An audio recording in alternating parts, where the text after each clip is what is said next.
Hey guys, I am CA Angad Agnihotri. हमने start किया हुआ आईडीटी का रिवीजन सीरीज, 4 चैप्टर कंप्लीट कर चुके हैं। आज है हमारा 5th chapter, time of supply. और हर बार की तरह फिर से थैंक यू वेरी मच। आपका फीडबैक मुझे मिल रहा है, मुझे बहुत खुशी हो रही है कि मेरी वीडियोस ना सिर्फ आपको पसंद आ रही हैं, पर जो एमसीक्यू मैंने आपके लिए ड्राफ्ट किए हैं वो भी आप सॉल्व कर रहे हो, क्योंकि मुझे आप डाउट पूछ रहे हो, मैं डाउट सॉल्व कर रहा हूं। तो जो इस सीरीज को कराने का जो मेरा मोटिव था कि आप लोग एग्जाम के लिए रेडी हो जाओ, वो मोटिव पूरा हो रहा है। तो अब इस चेन को कंटिन्यू रखेंगे। मैं आपको रिवीजन वीडियोस दूंगा और आपको अच्छी लगी रहे तो आप लाइक करोगे और कमेंट में मुझे फीडबैक बताओगे। ठीक है, चलो आज का चैप्टर है हमारा टाइम ऑफ सप्लाई। सर क्या होता है टाइम ऑफ सप्लाई? तो समझो, जिस टाइम मैंने सप्लाई किया, अब देखो मैं सप्लाई कर रहा हूं तो इसमें क्या पॉसिबिलिटीज हैं? मेरे पास से गुड्स चले गए या मेरे पास से सर्विस चली गई, सामने से मेरे पास पेमेंट आ गई, मैंने इनवॉइस इशू कर दिया यानी बिल दे दिया, बहुत सारी चीजें होती हैं। इन सब चीजों का मिक्स एंड मैच करके कुछ रूल्स बने हैं, कुछ सेक्शन ड्राफ्ट हुआ है, जिससे हम निकालेंगे टीओएस, टाइम ऑफ सप्लाई। मतलब वो टाइम जब जीएसटी के अकॉर्डिंग, जीएसटी डिपार्टमेंट के अकॉर्डिंग, सीजीएसटी एक्ट के अकॉर्डिंग सप्लाई हो गया है। क्योंकि जब टाइम ऑफ सप्लाई फिक्स हो जाएगा, ठीक है, ये वो डेट है जब एक्ट के अकॉर्डिंग सप्लाई हो गया है, उसके नेक्स्ट मंथ के 20th तक गवर्नमेंट को जीएसटी पे करना होगा, जीएसटीआर 3 भी फाइल करनी होगी, एंड उस मंथ के 11th तक जीएसटीआर 1 आउटवर्ड सप्लाई वाली रिटर्न फाइल करनी होगी। यानी कि जिस दिन ये डेट, ये टाइम ऑफ सप्लाई फिक्स होगा, वही तो इंपॉर्टेंट चीज है। क्योंकि जिस दिन टाइम ऑफ सप्लाई फिक्स हुआ, उसके नेक्स्ट मंथ के 11 तक जीएसटीआर 1 फाइल होनी है, एंड 20th तक जीएसटी पे होते होते जीएसटीआर 3 भी फाइल होनी है। यानी टाइम ऑफ सप्लाई फिक्स करना जरूरी है। और जब टाइम ऑफ सप्लाई फिक्स करना चाहते थे तो जीएसटी डिपार्टमेंट को लगा या टाइम ऑफ सप्लाई फिक्स करना है, यह देखना है कि सप्लाई कब हो चुकी है। तो उसके कुछ फैक्टर्स थे कि गुड्स एंड सर्विसेज कब डिलीवर हो गए या सर्विस कब कंप्लीट हो गई, पेमेंट कब मिल गई सप्लायर को, या फिर इनवॉइस कब दिया सप्लायर ने। अब इन डेट्स में अगर हम घूमेंगे या एक चीज सोचेंगे तो पता लगेगा यार, सप्लाई फिक्स करने के लिए 2 चीजें मेन है। एक तो इनवॉइस कब इशू हो रहा है, दूसरा सप्लायर को पेमेंट कब मिल रही है। अब इनवॉइस कब इशू हो रहा है, अगर इस बेस से टाइम ऑफ सप्लाई पे फर्क पड़ता सिर्फ इनवॉइस की डेट से, तो ये तो लूप होल बन जाता। क्योंकि सप्लायर को पता है जब मैं इनवॉइस इशू करूंगा वो मेरा बनेगा टाइम ऑफ सप्लाई, और उसके अगले महीने मुझे जीएसटी गवर्नमेंट को डिपॉजिट करना है, तो सप्लायर इनवॉइस को लेट करता जाएगा, है ना। अगर उसके हाथ में बिल इशू करना तो वो आज नहीं, कल नहीं, परसों नहीं, 1 हफ्ते बाद नहीं, 1 महीने बाद बिल इशू करेगा, इनवॉइस इशू करेगा। तो यहां पे गवर्नमेंट को टाइम ऑफ सप्लाई फिक्स करने के लिए पहले इनवॉइस कब तक इशू करना है वो फिक्स करना पड़ गया, वो भी हम पढ़ेंगे। यानी इनवॉइस कब इशू करोगे वो डेट भी इंपॉर्टेंट है। और ऐसे ही अब बात करते हैं पेमेंट की, कि सप्लायर को पेमेंट कब मिल रही है। इसमें भी लूप होल बन सकते थे कि अगर कैश में पेमेंट आ रही है तो सप्लायर कहेगा पेमेंट मुझे आज नहीं 10 दिन के बाद मिली है, अपनी बुक्स में वो 10 दिन बाद की एंट्री कर देगा। यानी गवर्नमेंट को पेमेंट की भी डेट फिक्स करनी पड़ गई। यानी कि टाइम ऑफ सप्लाई पढ़ने से पहले यह पढ़ना पड़ेगा कि इनवॉइस इशू करने की डेट्स क्या हैं। क्योंकि जब इनवॉइस इशू करने की डेट पता लगेगी, पेमेंट कब रिसीव हो गई है वो डेट पता लगेगी, जब इनवॉइस और पेमेंट ये 2 डेट फाइनल हो जाएंगी, उसके बाद उनको यूज करके टाइम ऑफ सप्लाई निकाल पाएंगे। लॉजिक समझ आया? पढ़ना है टाइम ऑफ सप्लाई, पर पहले जाना पड़ेगा इनवॉइस की डेट्स के ऊपर, क्योंकि इनवॉइस फिक्स होगा तो ही टाइम ऑफ सप्लाई पे आ पाएंगे। तो चलो हम चलते हैं सीधा सेक्शन नंबर 31 के ऊपर। ये कुछ डेफिनेशंस हैं ऊपर, सप्लायर कौन होता है, रेसिपिएंट कौन होता है, ऑलरेडी कवर करा चुका हूं आपको। हम चलते हैं सीधा सेक्शन नंबर 31 पे। सेक्शन 31 कहता है, पहले गुड्स की बात करेंगे बाद में सर्विस देखेंगे, पहले गुड्स की बात करते हैं। सेक्शन 31 कहता है, अगर कोई गुड्स का सप्लायर है तो हे गुड्स के सप्लायर, तुमको इनवॉइस कब तक इशू करना है पता है? सेक्शन 31 ने क्या बोला? सेक्शन 31 ने बोला देखो सप्लायर भाई साहब, गुड्स के केस में दो केस बन सकते हैं। पहला केस, जब गुड्स में मूवमेंट है, मतलब एक प्लेस से निकलकर गुड्स दूसरे प्लेस पे जाते हैं। एग्जाम्पल के लिए मुझे ये पेन परचेस करना था, मैं शॉपकीपर के पास गया, मैंने उसको पेमेंट करी, शॉपकीपर से पेन लिया जो कि गुड्स है, पेन लेके मैं अपने घर पे आ गया। यानी पेन में मूवमेंट हुई ना, शॉपकीपर के पास से रेसिपिएंट के घर तक या उसकी शॉप तक या उसके बिजनेस यूनिट तक पेन की मूवमेंट हुई। यानी ये एग्जाम्पल हुआ उस केस का जब गुड्स में मूवमेंट थी, सप्लायर के पास लोकेशन अलग थी गुड्स की, रेसिपिएंट की गुड्स की लोकेशन अलग है। तो अगर मूवमेंट हो रही है गुड्स में, तो यहां पे सेक्शन 31 ने बोला इनवॉइस तब इशू होगा जब गुड्स का रिमूवल हो गया है। यानी द मोमेंट गुड्स रिमूव हो जाएंगे सप्लायर के पास से, उसी टाइम पे इनवॉइस इशू करना पड़ेगा। यानी गुड्स के केस में अगर गुड्स में मूवमेंट है तो सप्लायर बिना इनवॉइस के गुड्स को रिमूव नहीं कर सकता है। तो मैं अगर आपसे बोलूं सप्लायर ने 20 जुलाई को अपने पास से गुड्स रिमूव करे, तो वो लास्ट डेट क्या है जब इनवॉइस चला जाना चाहिए? 20 जुलाई। सर क्या उससे पहले दे सकता है इनवॉइस? हाँ, पहले इनवॉइस दो, कोई दिक्कत नहीं है, हम लास्ट डेट बता रहे हैं।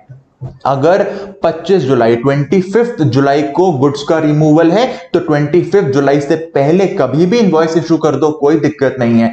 पर 25 जुलाई के बाद अगर इनवॉइस इशू किया है तो तुमने सेक्शन 31 का कॉन्ट्रावेंशन कर दिया, तुम्हारे पे इंटरेस्ट वगैरह सेक्शन 31 जो बोलेगा वो लगा देंगे। यानी गुड्स के केस में अगर मूवमेंट है तो लास्ट डेट क्या है इनवॉइस इशू करने की? जिस दिन रिमूवल हुआ है वो डेट। सेकेंड केस, कई बार रिमूवल जब होता है गुड्स का उसमें मूवमेंट नहीं होती। मतलब समझो ये रूम जहां मैं आपको पढ़ाता हूं, ये रूम मान लो मैंने रेंट पे लिया हुआ था, यहां मेरा लैपटॉप है, यहां मेरा एसी है, यहां मेरा फर्नीचर है। एक दिन मेरे मन में आया यार बहुत पढ़ा लिया, अब बंद, मुझे नहीं पढ़ाना और, तो मैं ये लैपटॉप, ये एसी, ये फर्नीचर निकाल के घर ले जाने लगा। इतनी देर में एक नया टीचर आया, कहता सर सर सर मुझे पढ़ाना है, आप तो पढ़ाना छोड़ रहे हो, तो क्यों ना ये लैपटॉप, ये एसी, ये फर्नीचर आप मुझे सेल कर दो, मैं कल से यहीं आके पढ़ाने लग जाऊंगा, क्योंकि आप तो जा रहे हो यहां से। मैंने कहा कोई दिक्कत नहीं है भाई, ले ले। मैंने उसको ये लैपटॉप, ये फर्नीचर, ये एसी सेल कर दिया। अब बताओ क्या ये लैपटॉप, फर्नीचर, गुड्स की मूवमेंट हुई? नहीं, पहले भी यहीं थे, अब भी यही है, बस ओनरशिप चेंज हो गई। मैं सप्लायर हट गया, अब वो रेसिपिएंट आके यहां पे पढ़ाएगा। यानी गुड्स पे ट्रांसफर तो हुआ, रिमूवल मेरे पास से तो हुआ, पर मूवमेंट नहीं हुई। गुड्स जहां थे वहीं के वहीं हैं। इसे कहते हैं डिलीवरी हो गई गुड्स की विदाउट रिमूवल, विदाउट मूवमेंट। जहां पहले थे वहीं अभी भी गुड्स हैं, मूवमेंट नहीं हुई, डिलीवरी हो गई। आप बताओ इनवॉइस कब तक चले जाना चाहिए था? इनवॉइस कब तक इशू कर देना चाहिए था? सर जिस दिन डिलीवरी कर दी उस दिन, मतलब जिस दिन मैं सारा सामान हैंड ओवर करूंगा सामने वाले पर्सन को, उस दिन तक मुझे इनवॉइस दे देना चाहिए था। सिंपल। ये था आपका गुड्स के केस में इनवॉइस कब तक चले जाना चाहिए। तो इसका आंसर है अगर मूवमेंट है गुड्स में, सप्लायर के पास से रेसिपिएंट की लोकेशन अलग है, मूवमेंट है, तो जब रिमूवल हो रहा है गुड्स का तब इनवॉइस चला जाना चाहिए। उससे पहले तो कोई दिक्कत नहीं है, पर लास्ट डेट क्या है? जब रिमूवल हो गया गुड्स का सप्लायर के पास से।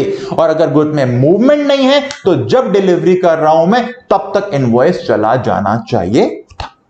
यह तो हुआ गुड्स के केस में इनवॉइस कब तक जाना चाहिए।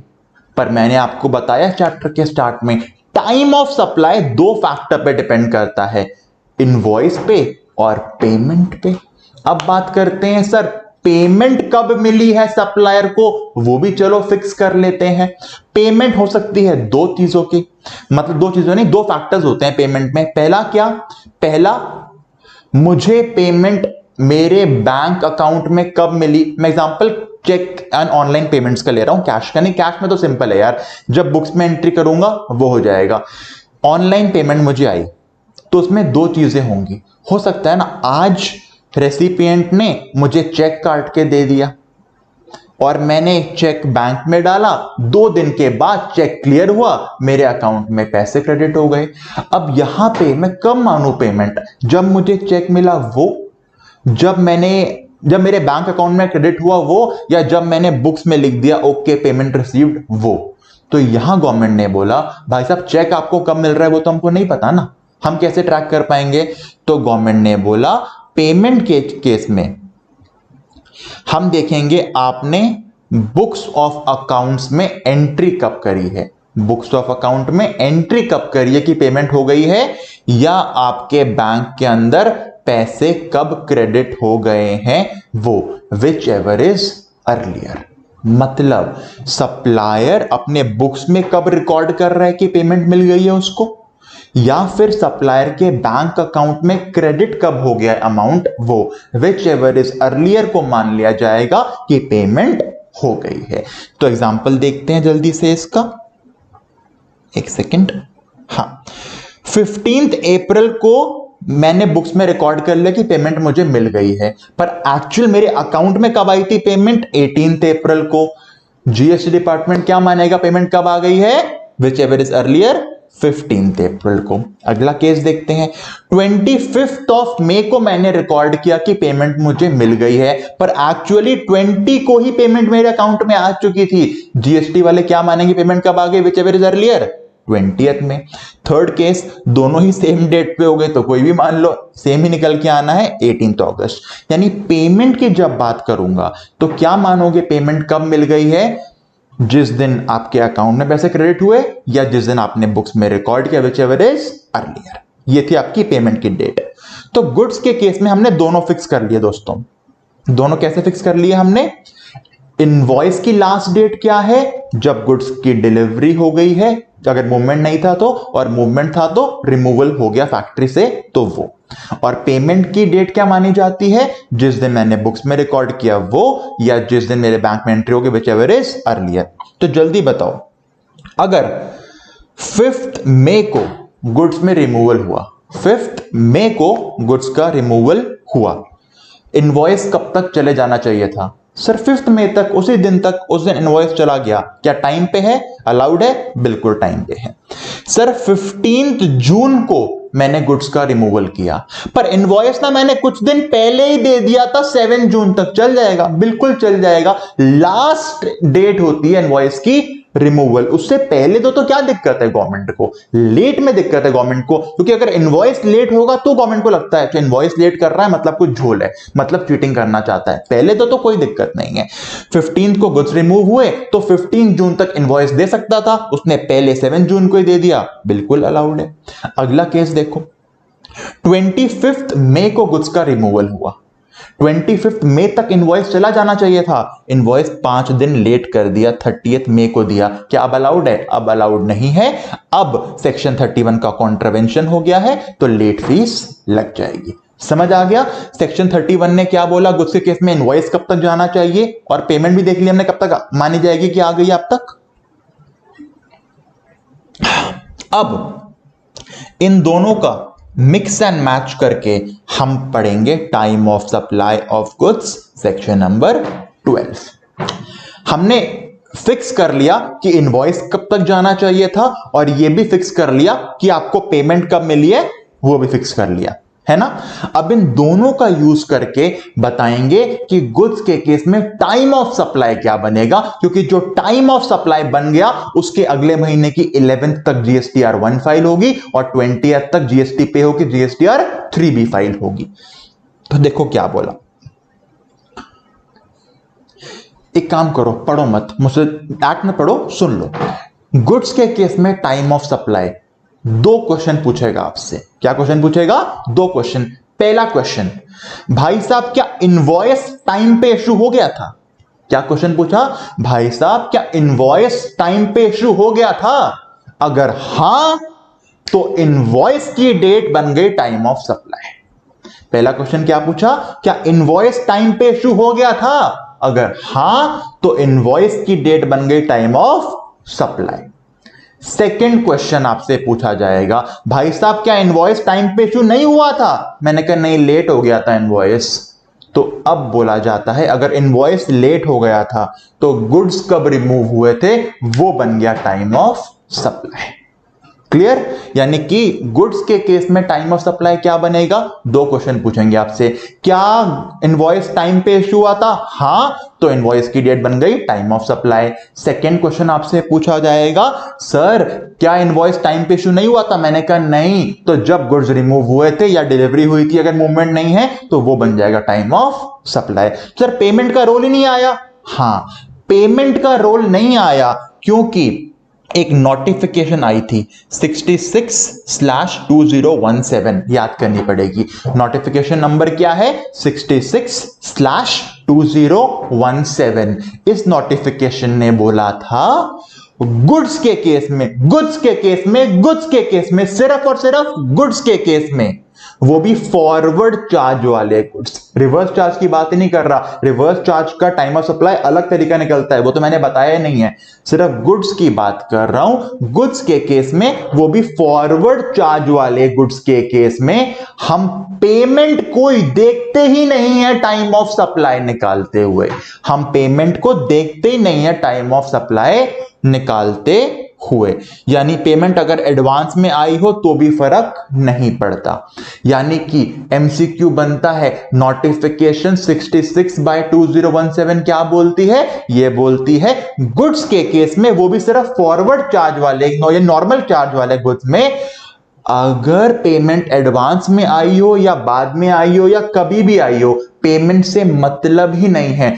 नॉर्मल वाला फॉरवर्ड चार्ज वाले गुड्स के केस में टाइम ऑफ सप्लाई क्या बनता है? इनवॉइस के बेस पे। इनवॉइस टाइम पे गया तो इनवॉइस की डेट बन गई टाइम ऑफ सप्लाई। इनवॉइस अगर लेट हो गया तो रिमूवल की डेट या डिलीवरी की डेट, अगर मूवमेंट नहीं थी गुड्स में, तो वो बन गया टाइम ऑफ सप्लाई। पेमेंट से लेना देना नहीं है।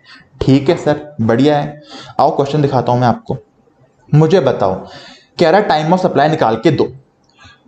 डेट ऑफ रिमूवल दे रखी है, डेट ऑफ इनवॉइस दे रखा है, डेट ऑफ पेमेंट दे रखी है। पहले बताओ डेट ऑफ पेमेंट काम की है गुड्स के केस में? बिल्कुल काम की नहीं है। लो ये कॉलम काट देते हैं, ये कॉलम हमको देखना ही नहीं है, क्योंकि गुड्स के केस में डेट ऑफ पेमेंट का कोई लेना देना नहीं होता। बिल्कुल ठीक, ओके। रिमूवल हुआ है 20 अक्टूबर को। इनवॉइस कब तक जाना चाहिए था? 20 अक्टूबर तक ही। इनवॉइस चला गया 10 दिन पहले ही चला गया।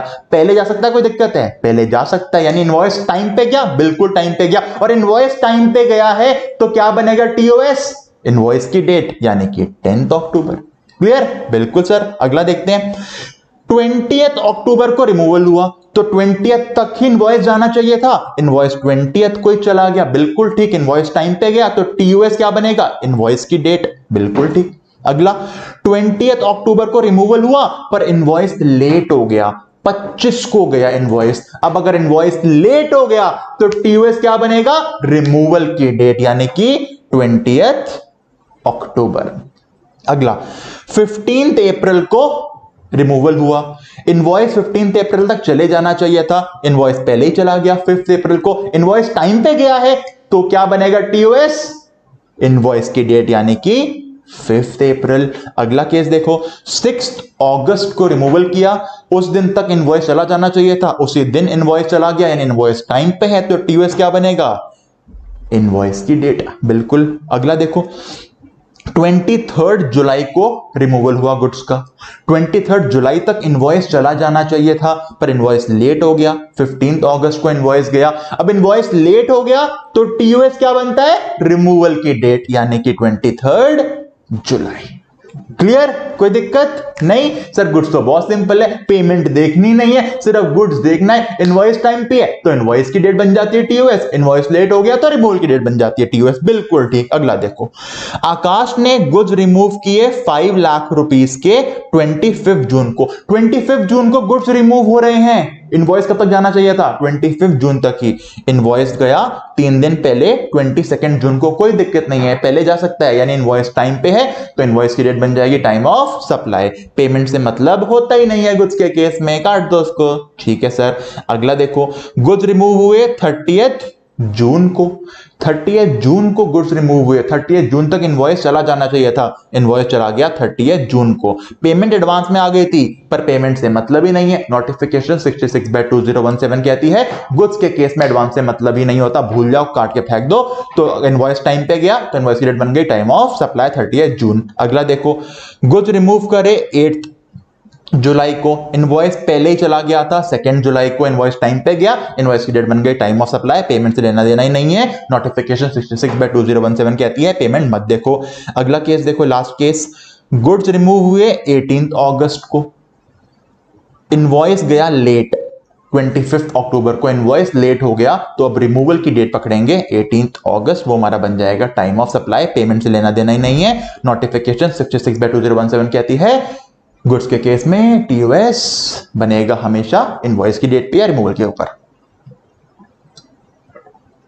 क्लियर हो गया sir? Very good, very very good. ये तो हो गया गुड्स का नॉर्मल केस। अब चलते हैं रिवर्स चार्ज के केस में। रिवर्स चार्ज पता ना क्या होता है? हाँ सर, अब 2 चैप्टर पहले ही पढ़ा था। सप्लायर गुड्स या सर्विस, सप्लायर गुड्स देगा, अभी गुड्स की बात कर रहा हूं, यानी कैशू नट, सिल्क यार्न, लॉटरी टिकट्स, उनकी बात कर रहा हूं, सर्विस की बात नहीं कर रहा हूं। सप्लायर ने गुड्स दे दिए, रिवर्स चार्ज में जो रेसिपिएंट है, जो गुड्स रिसीव कर रहा है, वही गवर्नमेंट को जाके जीएसटी देगा। बिल्कुल ठीक सर। तो मुझे एक बात बताओ, जब रेसिपिएंट सामने वाला बंदा जिसको मैं गुड्स दे रहा हूं वो गवर्नमेंट को जीएसटी पे करेगा, तो टाइम ऑफ सप्लाई कौन निकालेगा, सप्लायर या रेसिपिएंट? दोबारा सुनो, रिवर्स चार्ज के केस में मैं सप्लायर हूं, मैंने सिल्क यार्न रेसिपिएंट को दे दिया, क्योंकि रिवर्स चार्ज लगता है सिल्क यार्न पे, अब रेसिपिएंट गवर्नमेंट को जीएसटी देगा, तो मुझे जल्दी से बताओ टाइम ऑफ सप्लाई कौन निकालेगा, सप्लायर या रेसिपिएंट? सर रेसिपिएंट निकालेगा, जिसको गवर्नमेंट को जीएसटी देना है वही तो टाइम ऑफ सप्लाई निकालेगा सर। बिल्कुल ठीक, टाइम ऑफ सप्लाई रेसिपिएंट निकालेगा। तो अब सप्लायर के एंगल से नहीं, रेसिपिएंट के एंगल से सोचेंगे हम लोग। आ जाओ, रेसिपिएंट के एंगल से मैं एक ट्रिक बताऊं, ट्रिक। रिवर्स चार्ज के केस में दिमाग लगाओ ही मत, रिवर्स चार्ज के केस में दिमाग लगाओ ही मत। मैं 4 डेट्स बताऊंगा, कितनी? 4 dates, whichever is earlier कर लो, काम खत्म। मैं रिवर्स चार्ज गुड्स के केस में 4 डेट्स बताऊंगा, विच एवर इज अर्लियर कर लो, काम खत्म। लॉजिक के पीछे नहीं जाएंगे, इसके ऊपर हमें पास होना है ना, रिवीजन है ना, लॉजिक के पीछे नहीं। 4 डेट्स बताऊंगा रिवर्स चार्ज ऑफ गुड्स के केस में, विच एवर इज अर्लियर, काम खत्म। सर 4 डेट्स कौन सी हैं? रेसिपिएंट को गुड्स रिसीव कब हुए। सर इसमें रिमूवल क्यों नहीं देख रहे? क्योंकि यहां रेसिपिएंट के एंगल से सोचना है, क्योंकि वो जीएसटी गवर्नमेंट को देगा, तो हम रेसिपिएंट के एंगल से जाएंगे। उसको रिमूवल से क्या मतलब? उसको मतलब है रिसीव कब हुए मुझे goods. Okay sir. Date of payment, उसने तो पेमेंट करनी थी ना, वो तो रेसिपिएंट है, वो तो मुझे पेमेंट करेगा, तो वो देखेगा उसकी बुक्स में पेमेंट डेबिट कब हुई है। अब क्रेडिट नहीं, अब डेबिट देखेंगे, क्योंकि अब रेसिपिएंट के एंगल से सोच रहे हैं। यानी पहली चीज क्या थी? डेट, उसको गुड्स मिले कब। सेकंड डेट, उसके बुक्स में कब रिकॉर्ड हो गया कि पेमेंट हो गई। तीसरा, उसके अकाउंट से पैसे कब कट गए, कब डिडक्ट हो गए, वो डेट। और चौथी को स्टार मार्क करना, जो इनवॉइस की डेट होगी वो काम की नहीं है, जो इनवॉइस की डेट होगी वो काम की नहीं है, जो इनवॉइस की डेट होगी वो काम की नहीं है। इनवॉइस प्लस 30 डेज, मतलब 31st day from the invoice काम का है। रिवर्स चार्ज ऑफ गुड्स के केस में इनवॉइस की डेट काम की नहीं है, इनवॉइस की जो डेट होती है उसमें 30 डेज जोड़ो, मतलब 31st day from the invoice काम का होता है। ये आ गई आपकी 4 डेट्स। और गुड्स के केस में जब रिवर्स चार्ज लग रहा है, इन चारों में से विच एवर इज अर्लियर बनेगा time of supply. Sir 4 dates क्या क्या है? गुड्स रिसीव कब हुए, मेरी बुक्स से पेमेंट कब, मेरी बुक्स में कब एंट्री है कि पेमेंट हो गई, मेरे बैंक से पेमेंट कब कट गई, डिडक्ट हो गई, डेबिट हो गई, या इनवॉइस प्लस 30 डेज मतलब 31st day from the invoice. इन 4 डेट में विच एवर इज अर्लियर बन जाएगा टाइम ऑफ सप्लाई। आओ क्वेश्चन देखते हैं। गुड्स कब मिले वो दे रखा है, इनवॉइस कब इशू हुआ वो दे रखा है। पहले बताओ इनवॉइस कब इशू हुआ वो इंपॉर्टेंट है? नहीं, इसमें 30 डेज जोड़ो, 31st डे इंपॉर्टेंट है। बिल्कुल ठीक है।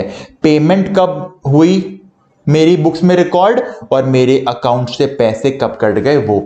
एक बार बताऊं, कंफ्यूज करने के लिए कई बार क्वेश्चन दे देगा सप्लायर के अकाउंट में पैसे कब गए, सप्लायर ने बुक ऑफ में एंट्री कब करी, उससे कंफ्यूज मत होना, वो काट देना। भाई रिवर्स चार्ज के केस में रेसिपिएंट गवर्नमेंट को जीएसटी देता है, तो अगर सप्लायर के डिटेल दे रखे हैं वो कंफ्यूज करने के लिए, वो काट दो। जो गवर्नमेंट को जीएसटी पे कर रहा है रेसिपिएंट, वही तो टाइम ऑफ सप्लाई निकालेगा। ठीक है सर, ओके। तो काम करते हैं, सबसे पहले इनवॉइस के बेस पे 31st डे निकाल लेते हैं, फिर इनवॉइस वाले कॉलम को काट देंगे क्योंकि इनवॉइस वाला कॉलम काम का नहीं है, 31st डे वाला काम का है। 20 अक्टूबर को इनवॉइस इशू किया था, 20 अक्टूबर को इनवॉइस इशू किया था। एक ट्रिक बताऊं, ट्रिक समझो। जो मंथ 31st डे का होता है, जो मंथ 31 डेज का होता है, जो मंथ 31 डेज का होता है उसमें 31st डे सेम डेट अगले महीने की निकलती है। क्या बोला मैंने? जो महीना 31 डेज का होता है उसमें 31st डे अगले महीने की सेम डेट को निकलता है। मतलब अगर 20 अक्टूबर में 31 डेज जोड़ने हैं तो 20 नवंबर, क्योंकि अक्टूबर 31 डेज का होता है। 15 अक्टूबर को इनवॉइस की डेट थी, इसका 31st डे चाहिए तो 15 का 15th ही बनेगा क्योंकि अक्टूबर 31 डेज का होता है। 15 अक्टूबर को इनवॉइस गया, इसका 31st डे चाहिए क्योंकि अक्टूबर 31 डेज का होता है, तो 15 नवंबर बनेगा 31st डे। ठीक है सर। 10 अक्टूबर को इनवॉइस गया क्योंकि अक्टूबर 31 डेज का होता है, तो इसमें भी 10 नवंबर ही बनेगा 31st डे। और अगर कोई मंथ 30 डेज का होता तो एक दिन पहले बन जाता, एक दिन पहले बन जाता, यानी कि 9th बन जाता उस केस में। ठीक है, नहीं समझ आया तो ऐड कर लेना भाई, कोई दिक्कत नहीं है। खैर, इनवॉइस काट दे, इनवॉइस काम का नहीं है। काम का क्या है? 31st day from the invoice. अब बहुत सिंपल है, अब व्हिचएवर इज अर्लियर खेलना है। 4 डेट्स आपके सामने आ चुकी हैं। गुड्स कब मिले, पेमेंट की एंट्री कब हुई बुक्स में, डेबिट कब हुआ पेमेंट से, और 31st day from the invoice. 4 date आपके सामने है, विच एवर इज अर्लियर बन जाएगा time of supply.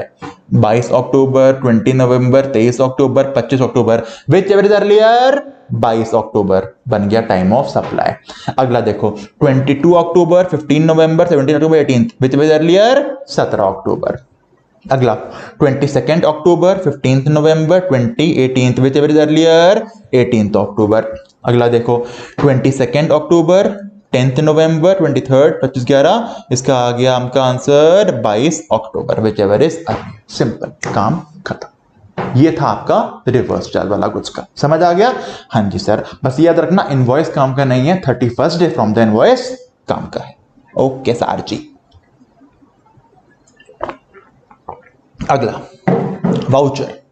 Sir voucher क्या होता है? कभी शॉपर स्टॉप गए शॉपिंग करने? हाँ सर गए हैं शॉपर स्टॉप में, स्कीम लगी होती है 10,000 की शॉपिंग करो तो 2,000 का वाउचर आपको देंगे। ये होता है वाउचर, गिफ्ट कूपन, उसे वाउचर कहते हैं। अब वाउचर दो तरह का हो सकता है। पहला केस, शॉपर स्टॉप बोलेगा जो हम आपको 2,000 का 2,000 का कूपन दे रहे हैं ना, इस कूपन से सिर्फ और सिर्फ रीबॉक के शूज ही खरीद सकते हो, या इस कूपन से सिर्फ और सिर्फ लिवाइस के कपड़े खरीद सकते हो, या इस कूपन से सिर्फ और सिर्फ कुछ भी एक आइटम खरीद सकते हो जो फिक्स कर दिया गया है। मतलब अगर जब आपको वाउचर मिला, वो वाउचर कहां रिडीम करना है, किस प्रोडक्ट में रिडीम करना है, ये फिक्स कर दिया। अगर फिक्स कर दिया तो टाइम ऑफ सप्लाई बनेगा जिस दिन आपको वाउचर मिल गया, इशू हो गया, वो डेट। मतलब वाउचर को कहां यूज करना है, अगर वो आइडेंटिफिएबल है, हमें पता है इस वाउचर से यही पर्टिकुलर चीज खरीद सकता हूं, तो जिस दिन वाउचर इशू हो रहा है वही बन जाएगा टाइम ऑफ सप्लाई। लॉजिक भी है इसका। भाई शॉपर स्टॉप वाले अगर आपको 2,000 का वाउचर दे रहे हैं और कह रहे हैं इस 2,000 से सिर्फ और सिर्फ रीबॉक के शूज ही खरीदना, यानी ये वाउचर कहीं और यूज नहीं होगा, सिर्फ रीबॉक के शूज में यूज होगा, तो ये साफ साफ इंडिकेट कर रहा है शॉपर स्टॉप वाले ऑलरेडी रीबॉक से टाई अप कर चुके हैं, तभी तो कूपन यूज करने का मौका दिया है। तो जब टाई अप हो चुका है, इट मींस सप्लाई ऑलरेडी बन चुकी है। उनको पता है जीएसटी रेट कितना है, क्या वैल्यू है गुड्स की, सब उनको पता है, सप्लाई बन चुकी है। इसीलिए कहते हैं अगर वाउचर इशू करते टाइम पता है वाउचर किस गुड्स के लिए यूज होगा, तो फिर जिस दिन वाउचर इशू हुआ वही बन जाएगा टाइम ऑफ सप्लाई। पर सेकंड केस लेते हैं। शॉपर स्टॉप ने वाउचर तो दे दिया 2000 का, बोला इतना बड़ा शॉपर स्टॉप है 2000 का, जो मर्जी लेना है लो, परफ्यूम लेने हैं परफ्यूम लो, शूज लेने हैं शूज लो, कपड़े लेने हैं कपड़े लो, पर्स लेना है पर्स लो, ऑप्शन दे दिया कहीं भी यूज करो। अब बताओ, अब मैं परफ्यूम लूंगा वाउचर से तो उस पर अलग जीएसटी का रेट होगा परफ्यूम पे, मैं शूज लूंगा शूज पे अलग जीएसटी का रेट होगा, अपैरेल्स यानी कपड़े लूंगा उस पर जीएसटी का अलग रेट होगा। तो अगर वाउचर इशू करते टाइम किस प्रोडक्ट में यूज करना है वो नहीं बताया तो फिर तो वेट करना पड़ेगा। जिस दिन वाउचर रिडीम करके गुड्स लेके जाओगे उस दिन बनेगा टाइम ऑफ सप्लाई। पहले कैसे बना दे, पता ही नहीं किस प्रोडक्ट के लिए लगाना है तो क्या रेट लगाएंगे जीएसटी का। इसीलिए बोला अगर वाउचर रिडीम करते टाइम बनेगा टाइम ऑफ सप्लाई, अगर वाउचर में नहीं लिखा था किस प्रोडक्ट के लिए यूज करना है। यानी वाउचर केस में दो चीजें याद रखना। पहली चीज, वाउचर केस में जब वाउचर इशू कर रहा हूं पता है किस प्रोडक्ट के लिए यूज करना है, इसे कहते हैं सप्लाई आइडेंटिफिएबल है। तो जिस दिन वाउचर इशू हुआ वो बन गया टाइम ऑफ सप्लाई। पर वाउचर इशू करते हुए नहीं पता, आइडेंटिफिएबल नहीं है सप्लाई, मैं कहीं भी यूज कर सकता हूं, तो फिर जब रिडीम करोगे वाउचर वो बनेगा टाइम ऑफ सप्लाई। तो मुझे बताओ, अक्षिता मैडम 15 अक्टूबर को वाउचर जीती हैं। कब जीती हैं? 15 अक्टूबर को। और वाउचर ने बोल दिया यूसीबी ब्रांड के कपड़े ही खरीदने हैं। ओके, ये तो आइडेंटिफाइबल हो गया। कब जीते वाउचर? 15 अक्टूबर को। टाइम ऑफ सप्लाई क्या बन जाएगा? 15 अक्टूबर। अब जब भी रिडीम करने जाएगी उससे मतलब नहीं है।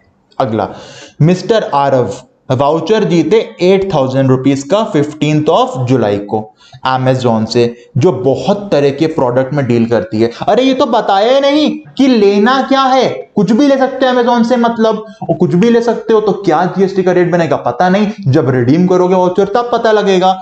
कब रिडीम करना है? 30 सितंबर को। तो 30 सितंबर बन जाएगा वाउचर के रिडम्पशन का डेट। सर यहां पे ये तो बताया ही नहीं कि कब रिडीम किया। नहीं बताया तो हमने अज्यूम कर लिया कि लास्ट डे पे रिडीम किया होगा, पर अगर रिडम्पशन की डेट देता तो जिस दिन रिडीम किया होता वो बन जाता टाइम ऑफ सप्लाई। क्लियर हो गया वाउचर? 3 केस हो गए, गुड्स का हो गया, रिवर्स चार्ज का हो गया, वाउचर का हो गया। गुड्स के केस में फॉरवर्ड चार्ज में क्या था? टीओएस। इनवॉइस टाइम पे है तो इनवॉइस की डेट, इनवॉइस लेट हो गया तो रिमूवल की date. Reverse charge of goods में रेसिपिएंट के एंगल से बनाना है टीओएस, चार्ट डेट में व्हिचएवर इज अर्लियर, गुड्स कब रिसीव हुए वो, पेमेंट की एंट्री कब कर दी बुक्स में वो, पेमेंट डेबिट कब हो गई बैंक से वो, या फिर इनवॉइस प्लस 31 डेज। वाउचर के केस में क्या बोला? Issue, date of issue voucher लेंगे अगर सप्लाई आइडेंटिफिएबल है, डेट ऑफ रिडम्पशन वाउचर लेंगे सप्लाई आइडेंटिफिएबल नहीं है तो। एक होता है रेजिडुअल केस, इतना काम का नहीं है।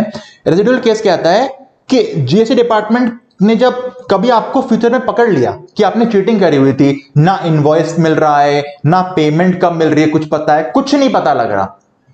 ये केस ही ऐसा है कि जब कुछ भी पता नहीं लग पा रहा कि कैसे बनाए टाइम ऑफ सप्लाई, तो ऐसे केस में गवर्नमेंट कहती है जब आपको रिटर्न फाइल करनी थी तो जो रिटर्न की डेट है जब फाइल हुई है वो बन जाएगा टाइम ऑफ सप्लाई, और अगर रिटर्न भी फाइल नहीं करनी थी तो जिस दिन टैक्स पे किया होगा वो बन जाएगा टाइम ऑफ सप्लाई। सर समझ नहीं आया, छोड़ दो ना, काम का है भी नहीं।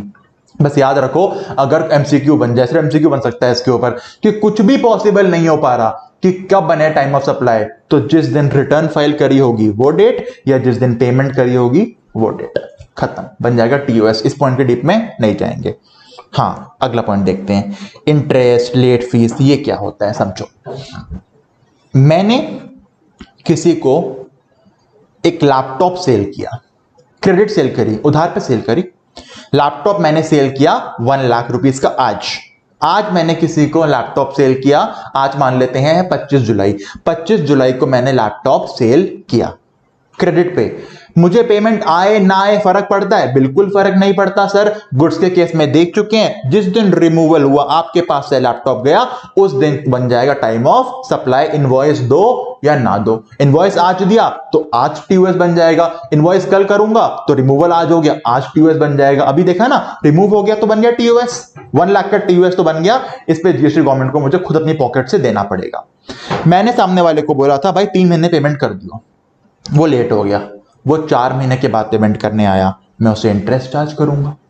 जब मैं उससे 4 महीने बाद इंटरेस्ट चार्ज करूंगा, गवर्नमेंट आ जाएगी भाई साहब अभी तक 1 लाख के ऊपर जीएसटी डिपार्टमेंट को जीएसटी मिला है। जो इंटरेस्ट चार्ज कर रहे हो क्योंकि उसने लेट पेमेंट करी है आपको, उस इंटरेस्ट का भी तो जीएसटी जाएगा।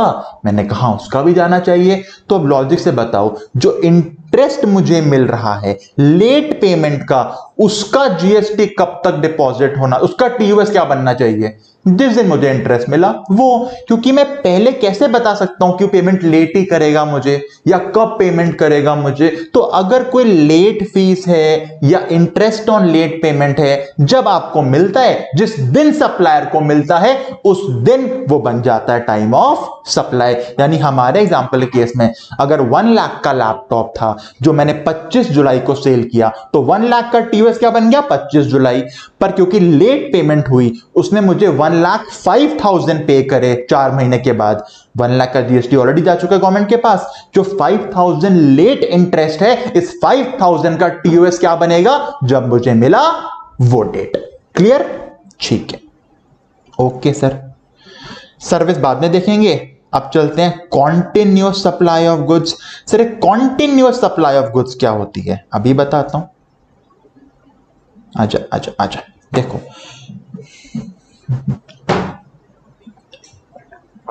कई बार ना सप्लायर और recipient same goods on a recurring basis लेते रहते हैं। एग्जांपल के लिए आपका न्यूज़पेपर वाला, आपका दूध वाला पेपर वाला क्या करते हैं? डेली घर में दूध देने आते हैं, पेपर देने आते हैं, क्या डेली पेमेंट लेके जाते हैं? नहीं सर, वो डेली दूध और पेमेंट, दूध या न्यूज़पेपर देते रहते हैं। फिर एक मंथ एंड होने के बाद वो एक पर्ची देके जाते हैं कि भाई साहब इतना अमाउंट, पूरे इतना लीटर दूध, ये इतने न्यूज़पेपर पूरे दिन आपको दिए थे, इसकी पेमेंट कर दो। तो जो महीना एंड होने पे, देखो महीने भर क्या चला? कॉन्टिन्यूअस सप्लाई गुड्स की। दूध वाला या पेपर वाला कॉन्टिन्यूअस सप्लाई गुड्स की करते जा रहे थे। मंथ एंड हो गया, यानी पीरियड खत्म हो गया। यहां पे पीरियड क्या था? 1 महीना, वो खत्म हो गया। तो उसने स्टेटमेंट इशू कर दी। उस पेपर को क्या बोला जाता है? स्टेटमेंट इशू कर दी कि भाई साहब इस पूरे पीरियड में, जो हमारे एग्जांपल में 1 महीना था, इसमें इतना लीटर दूध या इतने न्यूज़पेपर मैंने आपको डिलीवर करे। मान लो अप्रैल की बात करते हैं, तो अप्रैल में 1 से लेके 30 अप्रैल तक जितना भी दूध सप्लाई हुआ था, मिल्कमैन का एग्जांपल ले रहा हूं, उसने 30 अप्रैल को मुझे स्टेटमेंट लाके इशू कर दी। वो पेपर दे दिया 30 अप्रैल को, भाई साहब इतना दूध मैंने आपके पास सप्लाई किया था। मैंने कहा ठीक है, मैंने 2 मई को 2 दिन के बाद पेमेंट कर दी कि इस महीने जितना भी दूध आया था उसकी पेमेंट कर दी। यानी इसमें 2 डेट्स काम की हो गई। कॉन्टिन्यूअस सप्लाई हो रहा है ना, रिकरिंग बेसिस सप्लाई हो रहा है। यहां पे मैंने 30/4 को मुझे स्टेटमेंट इशू हुई थी कि कितना सप्लाई हुआ था, 2 दिन के बाद मैंने पेमेंट कर दी। तो यहां पे कहते हैं इनवॉइस कब तक इशू करना है दूध वाले को या न्यूज़पेपर वाले को? विच एवर इज अर्लियर, कि उसने स्टेटमेंट कब दी या उसको पेमेंट कब मिल गई, विच एवर इज अर्लियर। यानी 30/4 को स्टेटमेंट थी, 2 मई को पेमेंट थी, which ever is earlier 30th अप्रैल। तो 30th अप्रैल कोई इनवॉइस इशू हो जाना चाहिए था। एक और एग्जांपल लेते हैं, 1 से लेके 30 अप्रैल तक मैं दूध ले रहा था। मैंने ना क्या किया, मैंने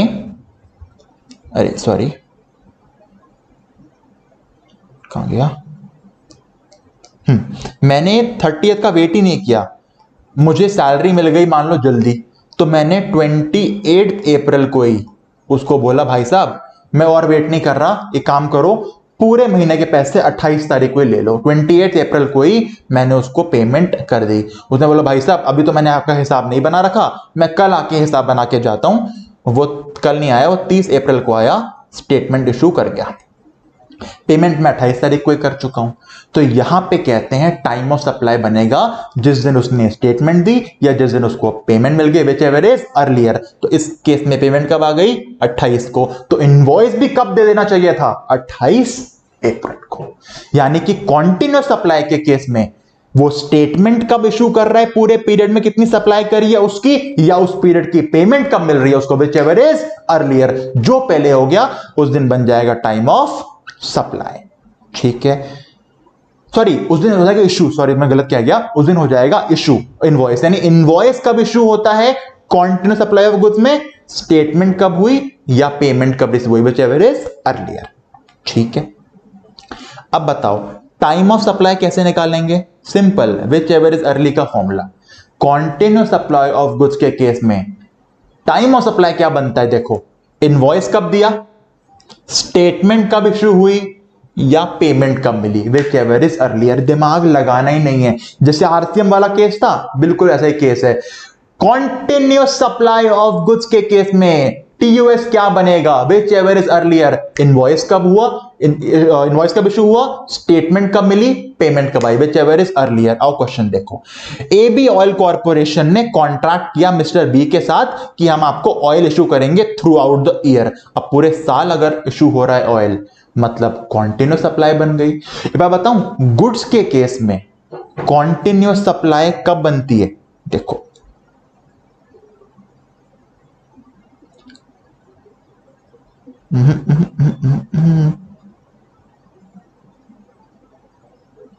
आजा आजा आजा आजा। देखो, गुड्स के केस में कॉन्टिन्यूस सप्लाई होती है जब भी आप रेगुलर बेसिस पे कोई कॉन्ट्रैक्ट करते हो, मतलब कि मैं रेगुलर बेस पे गुड्स की डिलीवरी करता रहूंगा। दूध वाला, पेपर वाला एग्जांपल है इसका। उसके बाद घर में गैस आती है, गैस जो कई बार कनेक्शन से गैस आती है, वो इसका एग्जांपल बन सकता है। इसमें ना हो सकता है एक हफ्ता भी अगर लगातार सप्लाई हो तो बन जाए कॉन्टिन्यूस सप्लाई गुड्स की। हो सकता है 20 दिन तक सप्लाई हो तो बन जाए कॉन्टिन्यूस। हो सकता है 4 महीने 5 महीने तक बन जाए, वो होता है कॉन्टिन्यूस। गुड्स के केस में कॉन्टिन्यूस सप्लाई बोलने के लिए कोई फिक्स पीरियड नहीं है। हफ्ते को भी बोल सकते हैं कॉन्टिन्यूस, महीने को बोल सकते हैं कॉन्टिन्यूस। सर हफ्ता फिक्स पीरियड क्यों बोल रहे हो? क्योंकि जब मैं कॉन्टिन्यूस सप्लाई ऑफ सर्विस बताऊंगा, सर्विस के केस में कम से कम 3 महीने होना चाहिए तो बनता है सर्विस का कॉन्टिन्यूस। गुड्स के केस में 3 महीने का पॉइंट नहीं है। हो सकता है 10 दिन तक कॉन्टिन्यूस सप्लाई ले रहे हो तो भी बन जाए कॉन्टिन्यूस सप्लाई। ठीक है, सर्विस के केस में 3 महीने का पॉइंट होता है।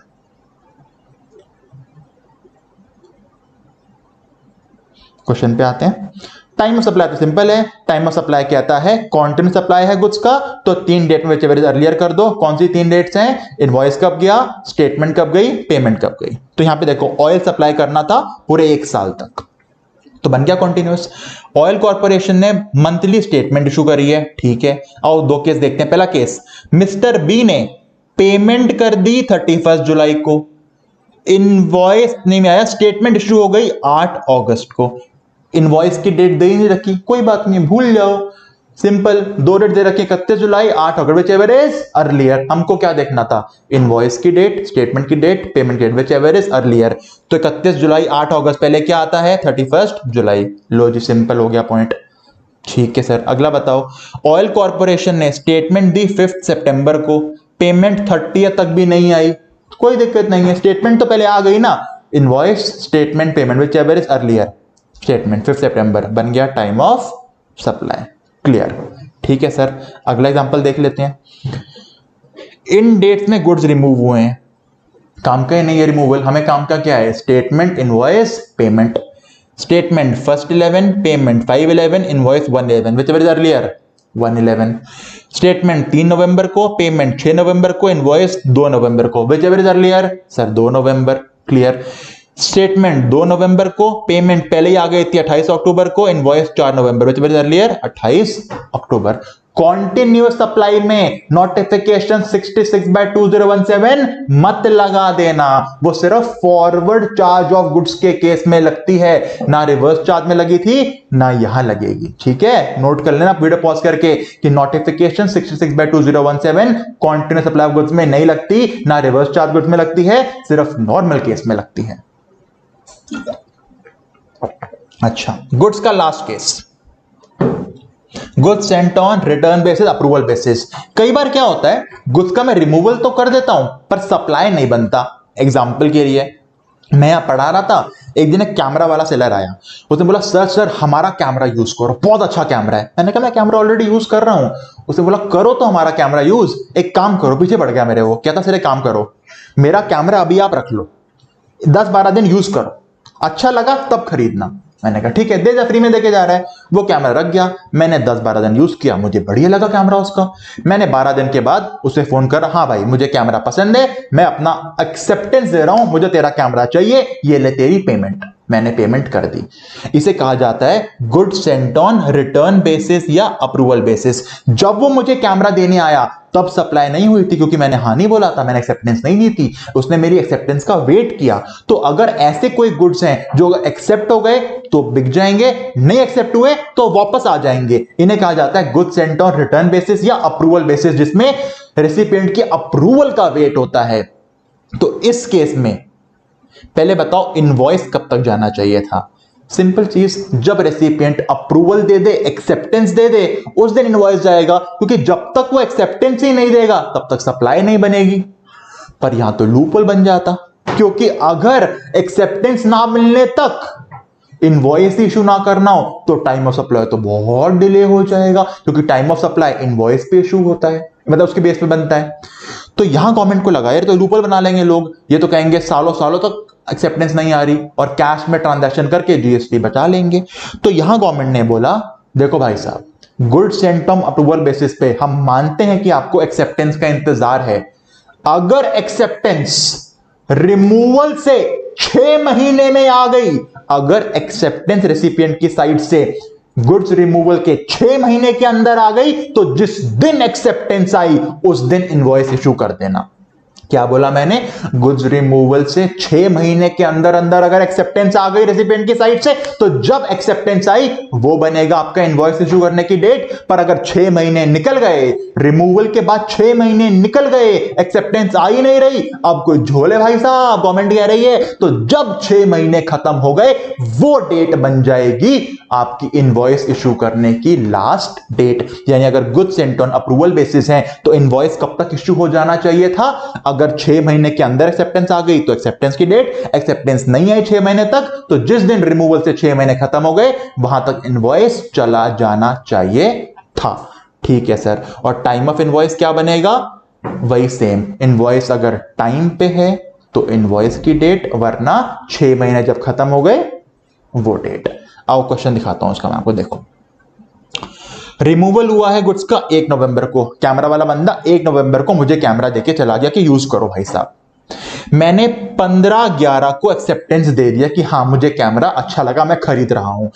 जिस दिन मैंने एक्सेप्टेंस दिया, क्या इनवॉइस उसी दिन तक जाना चाहिए था? बिल्कुल जाना चाहिए था, पर इनवॉइस हो गया लेट, 25 को इनवॉइस गया।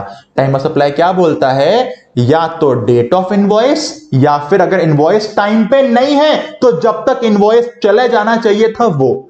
यानी क्या बोला मैंने? अगर इनवॉइस टाइम पे है तो इनवॉइस की डेट, इनवॉइस अगर लेट है तो वो डेट जब इनवॉइस चला जाना चाहिए था।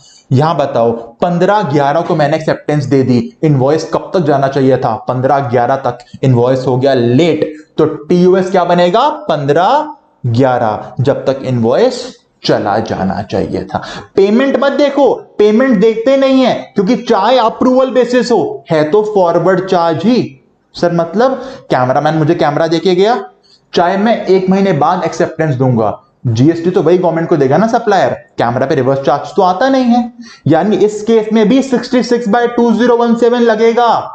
66/2017 कहां नहीं लग रहा था? रिवर्स चार्ज में नहीं लगा था और कॉन्टिन्यूस सप्लाई में नहीं लगा था, ये तो फॉरवर्ड चार्ज ही है, बस एक्सेप्टेंस लेट आ रही है। यहां भी 66/2017 लगेगा। तो पेमेंट की डेट मत देखना, क्या देखना है? एक्सेप्टेंस टाइम पे है, मतलब 6 महीने से अंदर है, तो इनवॉइस की डेट क्या बनेगी? एक्सेप्टेंस की डेट। एक काम करो, कंफ्यूजन हो रहा है, थोड़ा घुमा देता हूं एक बार, तो थोड़ा एक बार क्लियर करता हूं, रुको। देखो पहली चीज, पेमेंट की डेट नहीं देखनी, कोई दिक्कत नहीं है सर, नहीं देखेंगे पेमेंट की डेट। एक्सेप्टेंस टाइम पे है, 6 महीने के अंदर है, तो जब एक्सेप्टेंस हुआ तब इनवॉइस जाना चाहिए था। एक्सेप्टेंस 6 महीने के बाद हो रही है, तो जब 6 महीने खत्म हो गए वहां इनवॉइस जाना चाहिए था। पहले केस में क्या था? गुड्स रिमूव हुए 1 नवंबर को, मैंने 15 दिन के अंदर ही हाँ बोल दिया, मुझे पसंद आ रहा है गुड्स, मुझे चाहिए गुड्स, तो 15/11 को इनवॉइस जाना चाहिए था, इनवॉइस हो गया लेट। तो जब मैंने हाँ बोला था, जिस दिन इनवॉइस जाना चाहिए था वो बन गया टाइम ऑफ सप्लाई 15/11। अगला देखो, 1/11 को गुड्स रिमूव हो गए, मैंने 15/11 को 15 दिन में हाँ बोल दिया, इनवॉइस 15/11 तक जाना चाहिए था, इनवॉइस फिर लेट हो गया, तो टीयूएस क्या बनेगा? 15/11। बिल्कुल ठीक।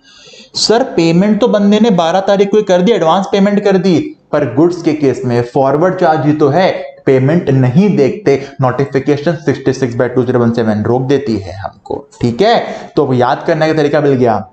नोटिफिकेशन 66/2017 कहां लग रही है? गुड्स के फॉरवर्ड चार्ज के केस में और रिटर्न ऑन अप्रूवल बेसिस पे, क्योंकि ये भी तो फॉरवर्ड चार्ज ही है। अगला देखो, 1 अक्टूबर को गुड्स रिमूव हो गए, मैंने एक्सेप्टेंस ही नहीं दी, मैं 15 मई को जाके एक्सेप्टेंस दे रहा हूं। ओहो, तो भाई साहब फंस गए। इनवॉइस कब तक इश्यू हो जाना चाहिए था? 6 महीने तक, अक्टूबर, नवंबर, दिसंबर, जैन, फेब और मार्च। तो 1 अप्रैल को इनवॉइस चला जाना चाहिए था। इनवॉइस आपने लेट भेजा 15 मई को, तो टीओएस क्या बनेगा? 1 अप्रैल 2019। यानी कि ये था आपका goods sent on approval basis. ये कहता है एक्सेप्टेंस 6 महीने में आ गई, तो जब एक्सेप्टेंस आई वहां तक इनवॉइस जाना चाहिए था।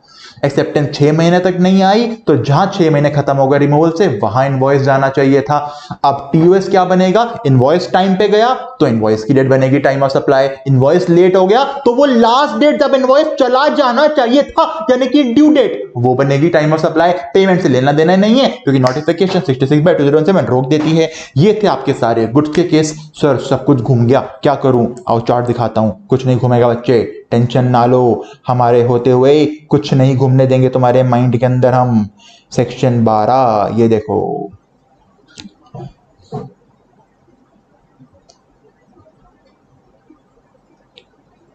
देखो गुड्स के केस में इनवॉइस कब जाना चाहिए? रिमूवल तक। टीयूएस क्या बनेगा? टाइम ऑफ सप्लाई क्या बनेगा? डेट ऑफ इनवॉइस या वो रिमूवल की डेट। यानी इनवॉइस टाइम पे है तो इनवॉइस की डेट, इनवॉइस लेट हो गया तो रिमूवल की डेट। क्लियर? और नोटिफिकेशन 66/2017 लग जाती है, वो कहती है पेमेंट देखनी नहीं है। ठीक है। गुड्स के केस में, रिवर्स चार्ज के केस में क्या करना है? सर रेसिपिएंट के एंगल से देखना है। Charge date whichever is earlier, goods कब रिसीव हुए, पेमेंट कब डेबिट हुई मेरे अकाउंट से, पेमेंट मैंने बुक्स में कब दिखाई कि हो गई है, और इनवॉइस प्लस 30 डेज यानी 31st day which ever is earlier बन जाएगा मेरे गुड्स का time of supply under reverse charge. ठीक है सर जी। वाउचर के केस में क्या होता है? अगर वाउचर इशू करने के टाइम पे सप्लाई आइडेंटिफिएबल है कि वही पर्टिकुलर चीज ले सकते हो, तो जो इशू डेट होगी वाउचर की वो बनेगी टीओएस। सप्लाई वाउचर के केस में सप्लाई आइडेंटिफिएबल नहीं है, तो जिस दिन रिडीम करने आओगे वो बनेगी टाइम ऑफ सप्लाई की डेट। ठीक है सर। लेट फीस इंटरेस्ट वगैरह है, डिले हो रहा है पेमेंट, तो जिस दिन आपको लेट फीस इंटरेस्ट मिल रहा है, जिस दिन सप्लायर को रिसीव होगा, वो बनेगा टाइम ऑफ सप्लाई उस लेट फीस का या इंटरेस्ट का। ठीक है सर जी, ये पॉइंट भी क्लियर हो गया। इसके बाद कॉन्टिन्यूस सप्लाई देख चुके हैं। कॉन्टिन्यूस सप्लाई ऑफ गुड्स के केस में क्या होता है?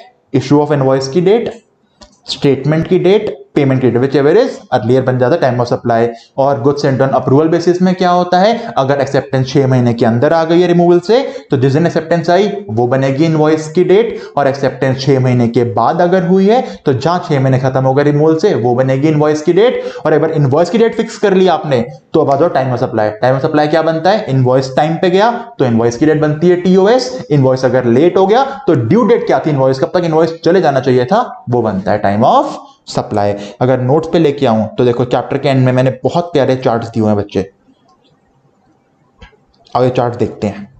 ये आपका है गुड्स का चार्ज। फॉरवर्ड चार्ज में क्या होता है पढ़ लेना चार्ट, ठीक है। उसके बाद रिवर्स चार्ज में क्या होता है गुड्स का चार्ट, ये आप देख लेना। वाउचर में क्या होता है आपका चार्ट। रेजिडुअल केस अब तक कुछ नहीं पता लग रहा तो क्या करोगे? रिटर्न फाइल अगर हो रही है तो रिटर्न की डेट, रिटर्न फाइल भी नहीं हो रही तो पेमेंट की डेट। ठीक है सर, ये भी क्लियर हो गया।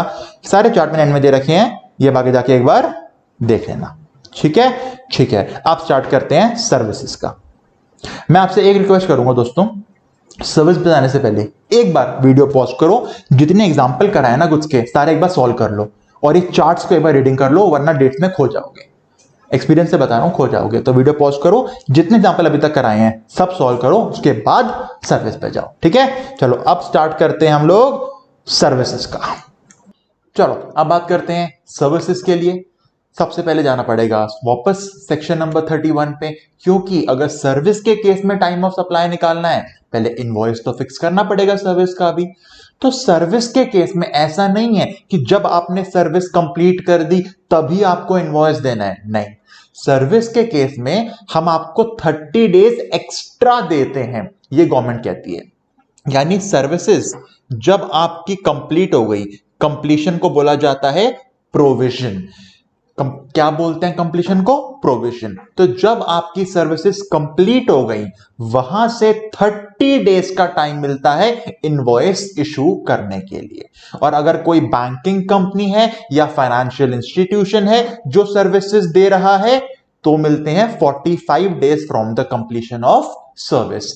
हम बेसिकली 30 ही याद करते हैं। एमसीक्यू में अगर बैंकिंग कंपनी या फाइनेंशियल इंस्टीट्यूशन का पॉइंट आ जाए तो 45 डेज करना, पर इन जनरल 30 डेज। अच्छा, तो मुझे बताओ, सर्विस कंप्लीट नहीं हुई है, क्या मैं पहले इनवॉइस दे सकता हूं? बिल्कुल अलाउड है। सर्विस जिस दिन कंप्लीट हुई, क्या उस दिन दे सकता हूं इनवॉइस? बिल्कुल अलाउड है। जिस दिन सर्विस कंप्लीट हुई वहां से 30 डेज के अंदर अंदर इनवॉइस दूं, चलेगा? बिल्कुल चलेगा। जब सर्विस कंप्लीट हुई उसके 30 डेज के बाद अगर इनवॉइस दूंगा, अब नहीं चलेगा, अब सेक्शन 31 का कॉन्ट्रावेंशन हो जाएगा, तो लेट फीस वगैरह आपके ऊपर लग जाएगी। ठीक है, ओके। तो जल्दी मुझे बताओ, अगर 10th ऑफ जुलाई को मैंने प्रोविजन मतलब सर्विसेज कंप्लीट कर दी है, कब तक इनवॉइस दे सकता हूं? सर 10 जुलाई है ना, ट्रिक समझो, जुलाई होता है 31 डेज का, और हमें 31st डे नहीं चाहिए, हमें 30th डे चाहिए। महीना हमारा 31 डेज का है और हमें एक दिन कम यानी कि 30th डे चाहिए। तो जिस दिन सर्विस कंप्लीट हुई है -1 करके अगला महीना। 10th जुलाई को सर्विस कंप्लीट हुई है तो एक दिन पहले 9th अगस्त तक इनवॉइस चले जाना चाहिए था। अगला 10th जुलाई को सर्विस फिर कंप्लीट हुई तो फिर 9th अगस्त तक इनवॉइस चले जाना चाहिए था। दोनों केस में 9th अगस्त से पहले इनवॉइस चला गया था, जो कि अलाउड है। तीसरा केस देखो, 25 अगस्त को सर्विस कंप्लीट हुई, अगस्त भी 31 डेज का होता है, तो अगले महीने के एक दिन पहले आ जाओ, मतलब 24 सितंबर तक इनवॉइस चले जाना चाहिए था। इनवॉइस लेट गया, अब इनवॉइस सेक्शन 31 के कॉन्ट्रावेंशन में गया। समझ आ रहा है? अगला देखो, 15 सितंबर को सर्विस का कंप्लीशन हुआ, सितंबर 30 डेज का ही होता है, तो 15 को कंप्लीशन हुआ तो अगले महीने की 15th ही बनेगा इनवॉइस की ड्यू डेट, और इसी डेट को इनवॉइस चला गया तो अलाउड है। अगला 20 अप्रैल को, अप्रैल भी 30 डेज का होता है, अगर 20 अप्रैल को सर्विस का कंप्लीशन हुआ है, क्योंकि अप्रैल 30 डेज का होता है, तो अगला महीना की 20 तारीख सेम डेट 20 में को इनवॉइस जाना चाहिए था, इनवॉइस 10 अप्रैल को पहले ही चला गया था, अलाउड है, कोई दिक्कत नहीं है। यानी कि हमें सिंपल देखना है, इनवॉइस अगर 30 डेज के अंदर अंदर चला गया कंप्लीशन ऑफ सर्विस से तो वो अलाउड रहेगा। ठीक है सर, ये बात तो हो गई कि इनवॉइस कब जाएगा। अब चलते हैं सेक्शन नंबर 13 पे। सर्विस सेक्शन है सेक्शन नंबर 13, वो बताएगा सर्विस के केस में टाइम ऑफ सप्लाई क्या बनता है। तो आओ जानते हैं time of supply in case of services. तो सुनो, दो एंगल, मेरे को देखो नोट्स नहीं, मेरे को देखो, दो चीजें देखनी है। पहला, क्या इनवॉइस टाइम पे इशू हुआ था? अगर इनवॉइस टाइम पे इशू हुआ था तो डेट ऑफ इनवॉइस या date of payment, whichever is earlier. क्या बोला मैंने? अगर इनवॉइस टाइम पे इशू हो गया था तो डेट ऑफ इनवॉइस या date of payment, whichever is earlier. पर अगर इनवॉइस टाइम पे इशू नहीं हुआ था, अगर इनवॉइस टाइम पे इशू नको नहीं हुआ था, तो जिस दिन सर्विस कंप्लीट हुई, मतलब प्रोविजन ऑफ सर्विस वाली डेट या पेमेंट की date, whichever is earlier. यानी डेट ऑफ पेमेंट कॉमन है दोनों साइड। इनवॉइस टाइम पे गया तो डेट ऑफ पेमेंट को इनवॉइस से कंपेयर करेंगे, विच एवर इज अर्लियर उठा लेंगे टाइम ऑफ सप्लाई के लिए। पर अगर इनवॉइस टाइम पे इशू नहीं हुआ था तो कंप्लीशन ऑफ सर्विस की डेट को कंपेयर करेंगे पेमेंट से, विच एवर इज अर्लियर उठा लेंगे। और डेट ऑफ पेमेंट वही होती है जो मैं आपको बता चुका हूं आज, बुक्स में एंट्री कब करी है या अकाउंट में पैसे कब आए हैं, विच एवर इज अर्लियर। ठीक है, आओ क्वेश्चन दिखाता हूं मैं आपको। चलो सीधा बताना टाइम ऑफ सप्लाई। पहले बताना, देखो कितने केस हैं, 4 केस हैं। तो सबसे पहले हम चारों केस में ये देख लेते हैं इनवॉइस टाइम पे गया है या नहीं गया है, क्योंकि अगर इनवॉइस टाइम पे इशू हो गया तो इनवॉइस और payment whichever is earlier compare करना है। तो ऐसे केस में सर्विस की कंप्लीशन डेट काम की नहीं, उसे काट देंगे। पर अगर इनवॉइस लेट इशू हुआ है तो इनवॉइस की डेट काम की नहीं, उसको काट देंगे, क्योंकि आप कंप्लीशन चेक करना है। समझ आया? और देखते हैं 10th जुलाई को सर्विस कंप्लीट हुई है, ठीक है। इनवॉइस कब तक जाना चाहिए था सर? 31 डेज का होता है जुलाई, यानी अगले महीने -1, मतलब 9th अगस्त तक इनवॉइस जाना चाहिए था। इनवॉइस कब गया? 20 जुलाई। सर इनवॉइस टाइम पे चला गया तो कंप्लीशन की डेट काट दो। इनवॉइस टाइम पे चला गया, ठीक है। अगला क्या देखते हैं, 12 जुलाई को सर्विस दी है, कब तक जाना चाहिए था इनवॉइस? सर 11 अगस्त तक। 8 अगस्त को चला गया इनवॉइस, बिल्कुल ठीक। तो 12 जुलाई भी काट दो, हमारी काम की डेट इनवॉइस बनने वाली है। टीयूएस नहीं निकाल रहा, अभी खाली देख रहा हूं हमें डेट ऑफ पेमेंट को कंपेयर किससे करना है, इनवॉइस से या कंप्लीशन से। अगला 15 जुलाई को कंप्लीशन हुआ, 14 अगस्त तक इनवॉइस चले जाना चाहिए था, अगस्त 25 को गया है इनवॉइस, तो अब इनवॉइस की डेट काट दो। अब हमको कंप्लीशन से कंपेयर करना है पेमेंट को। अगला केस देखते हैं, 10 जून को कंप्लीशन हो गया, जून 30 डेज का होता है, तो 10 जुलाई तक इनवॉइस चले जाना चाहिए था, इनवॉइस 20 जुलाई को लेट हो गया इनवॉइस, तो फिर इनवॉइस की डेट काट दो। अच्छा जी, ठीक है। डेट ऑफ पेमेंट क्वेश्चन ने निकाल के दे रखी है, तो सिंपल इनवॉइस की डेट जहां पे है उसको कंपेयर करेंगे पेमेंट से। Whichever is earlier, sir 20 जुलाई बन गया, टाइम ऑफ सप्लाई 20 जुलाई। अगला देखो 8 अगस्त कंपेयर किया पेमेंट से 11 अगस्त, विच एवर इज अर्लियर 8 अगस्त, ठीक है। सर्विस केस में नहीं लगता नोटिफिकेशन 66/2017, यहां जो पहले है वो उठा लो सीधा। अगला 15 जुलाई कंपेयर किया 14 अगस्त से, 15 जुलाई आंसर आ गया लास्ट। 10 जुलाई कंपेयर किया 10 जून कंपेयर किया 10 जुलाई से, 10 जून आ गया, सिंपल काम खत्म। समझ आ गया? यस सर जी।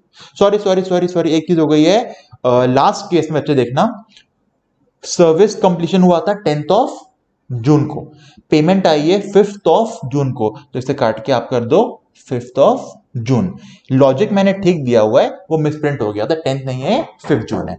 यानी हमने क्या किया इन केसेस में, हमने क्या किया, हमने पहले देखा क्या इनवॉइस टाइम पे गया है, अगर इनवॉइस टाइम पे गया है तो इनवॉइस और पेमेंट व्हिचएवर इज अर्लियर बन गया टीओएस। इनवॉइस अगर लेट गया है तो सर्विस का कंप्लीशन या पेमेंट व्हिचएवर इज अर्लियर बन गया टीओएस। सिंपल, ठीक है। ये क्वेश्चन आपका होमवर्क बनेगा, घर पे ट्राई करना, नीचे आंसर दिए हुए हैं, मैं लास्ट के 2 पॉइंट्स आपको कराऊंगा। अच्छा देखो, क्वेश्चन ना हो सकता है टेबल फॉर्म में ना आए, पर हमें तो टेबल फॉर्म में करना आता है, तो जो स्टेटमेंट्स होती हैं इसको हम टेबल फॉर्म में लिख लेंगे अपने पास। तो सबसे पहले मैंने क्या किया, मैंने हर केस का डेट ऑफ पेमेंट निकाल लिया, क्योंकि मुझे डेट ऑफ पेमेंट चाहिए होता है, उसे कंपेयर करते हैं इनवॉइस से या फिर कंप्लीशन ऑफ सर्विस से। तो पेमेंट कैसे निकालते हैं, डेट ऑफ पेमेंट निकालते हैं, क्रेडिट या बुक में entry whichever is earlier. तो मैंने हर केस का पहले डेट ऑफ पेमेंट निकाल लिया ताकि एक डेट तो हाथ में आ जाए। उसके बाद मैंने देख लिया इनवॉइस टाइम पे गया है तो डेट ऑफ पेमेंट को इनवॉइस से कंपेयर करके निकाल दिया, इनवॉइस अगर लेट गया है तो कंप्लीशन से कंपेयर करके निकाल दिया, सिंपल। तो मैंने हर चीज का डेट ऑफ पेमेंट लिख दिया पहले। आप क्वेश्चन कर लोगे, कोई दिक्कत नहीं है। मेरे को ई पॉइंट आपको कराना है, स्पेशल केस है ई पॉइंट। एक बार पढ़ो ई पॉइंट क्या बोलता है।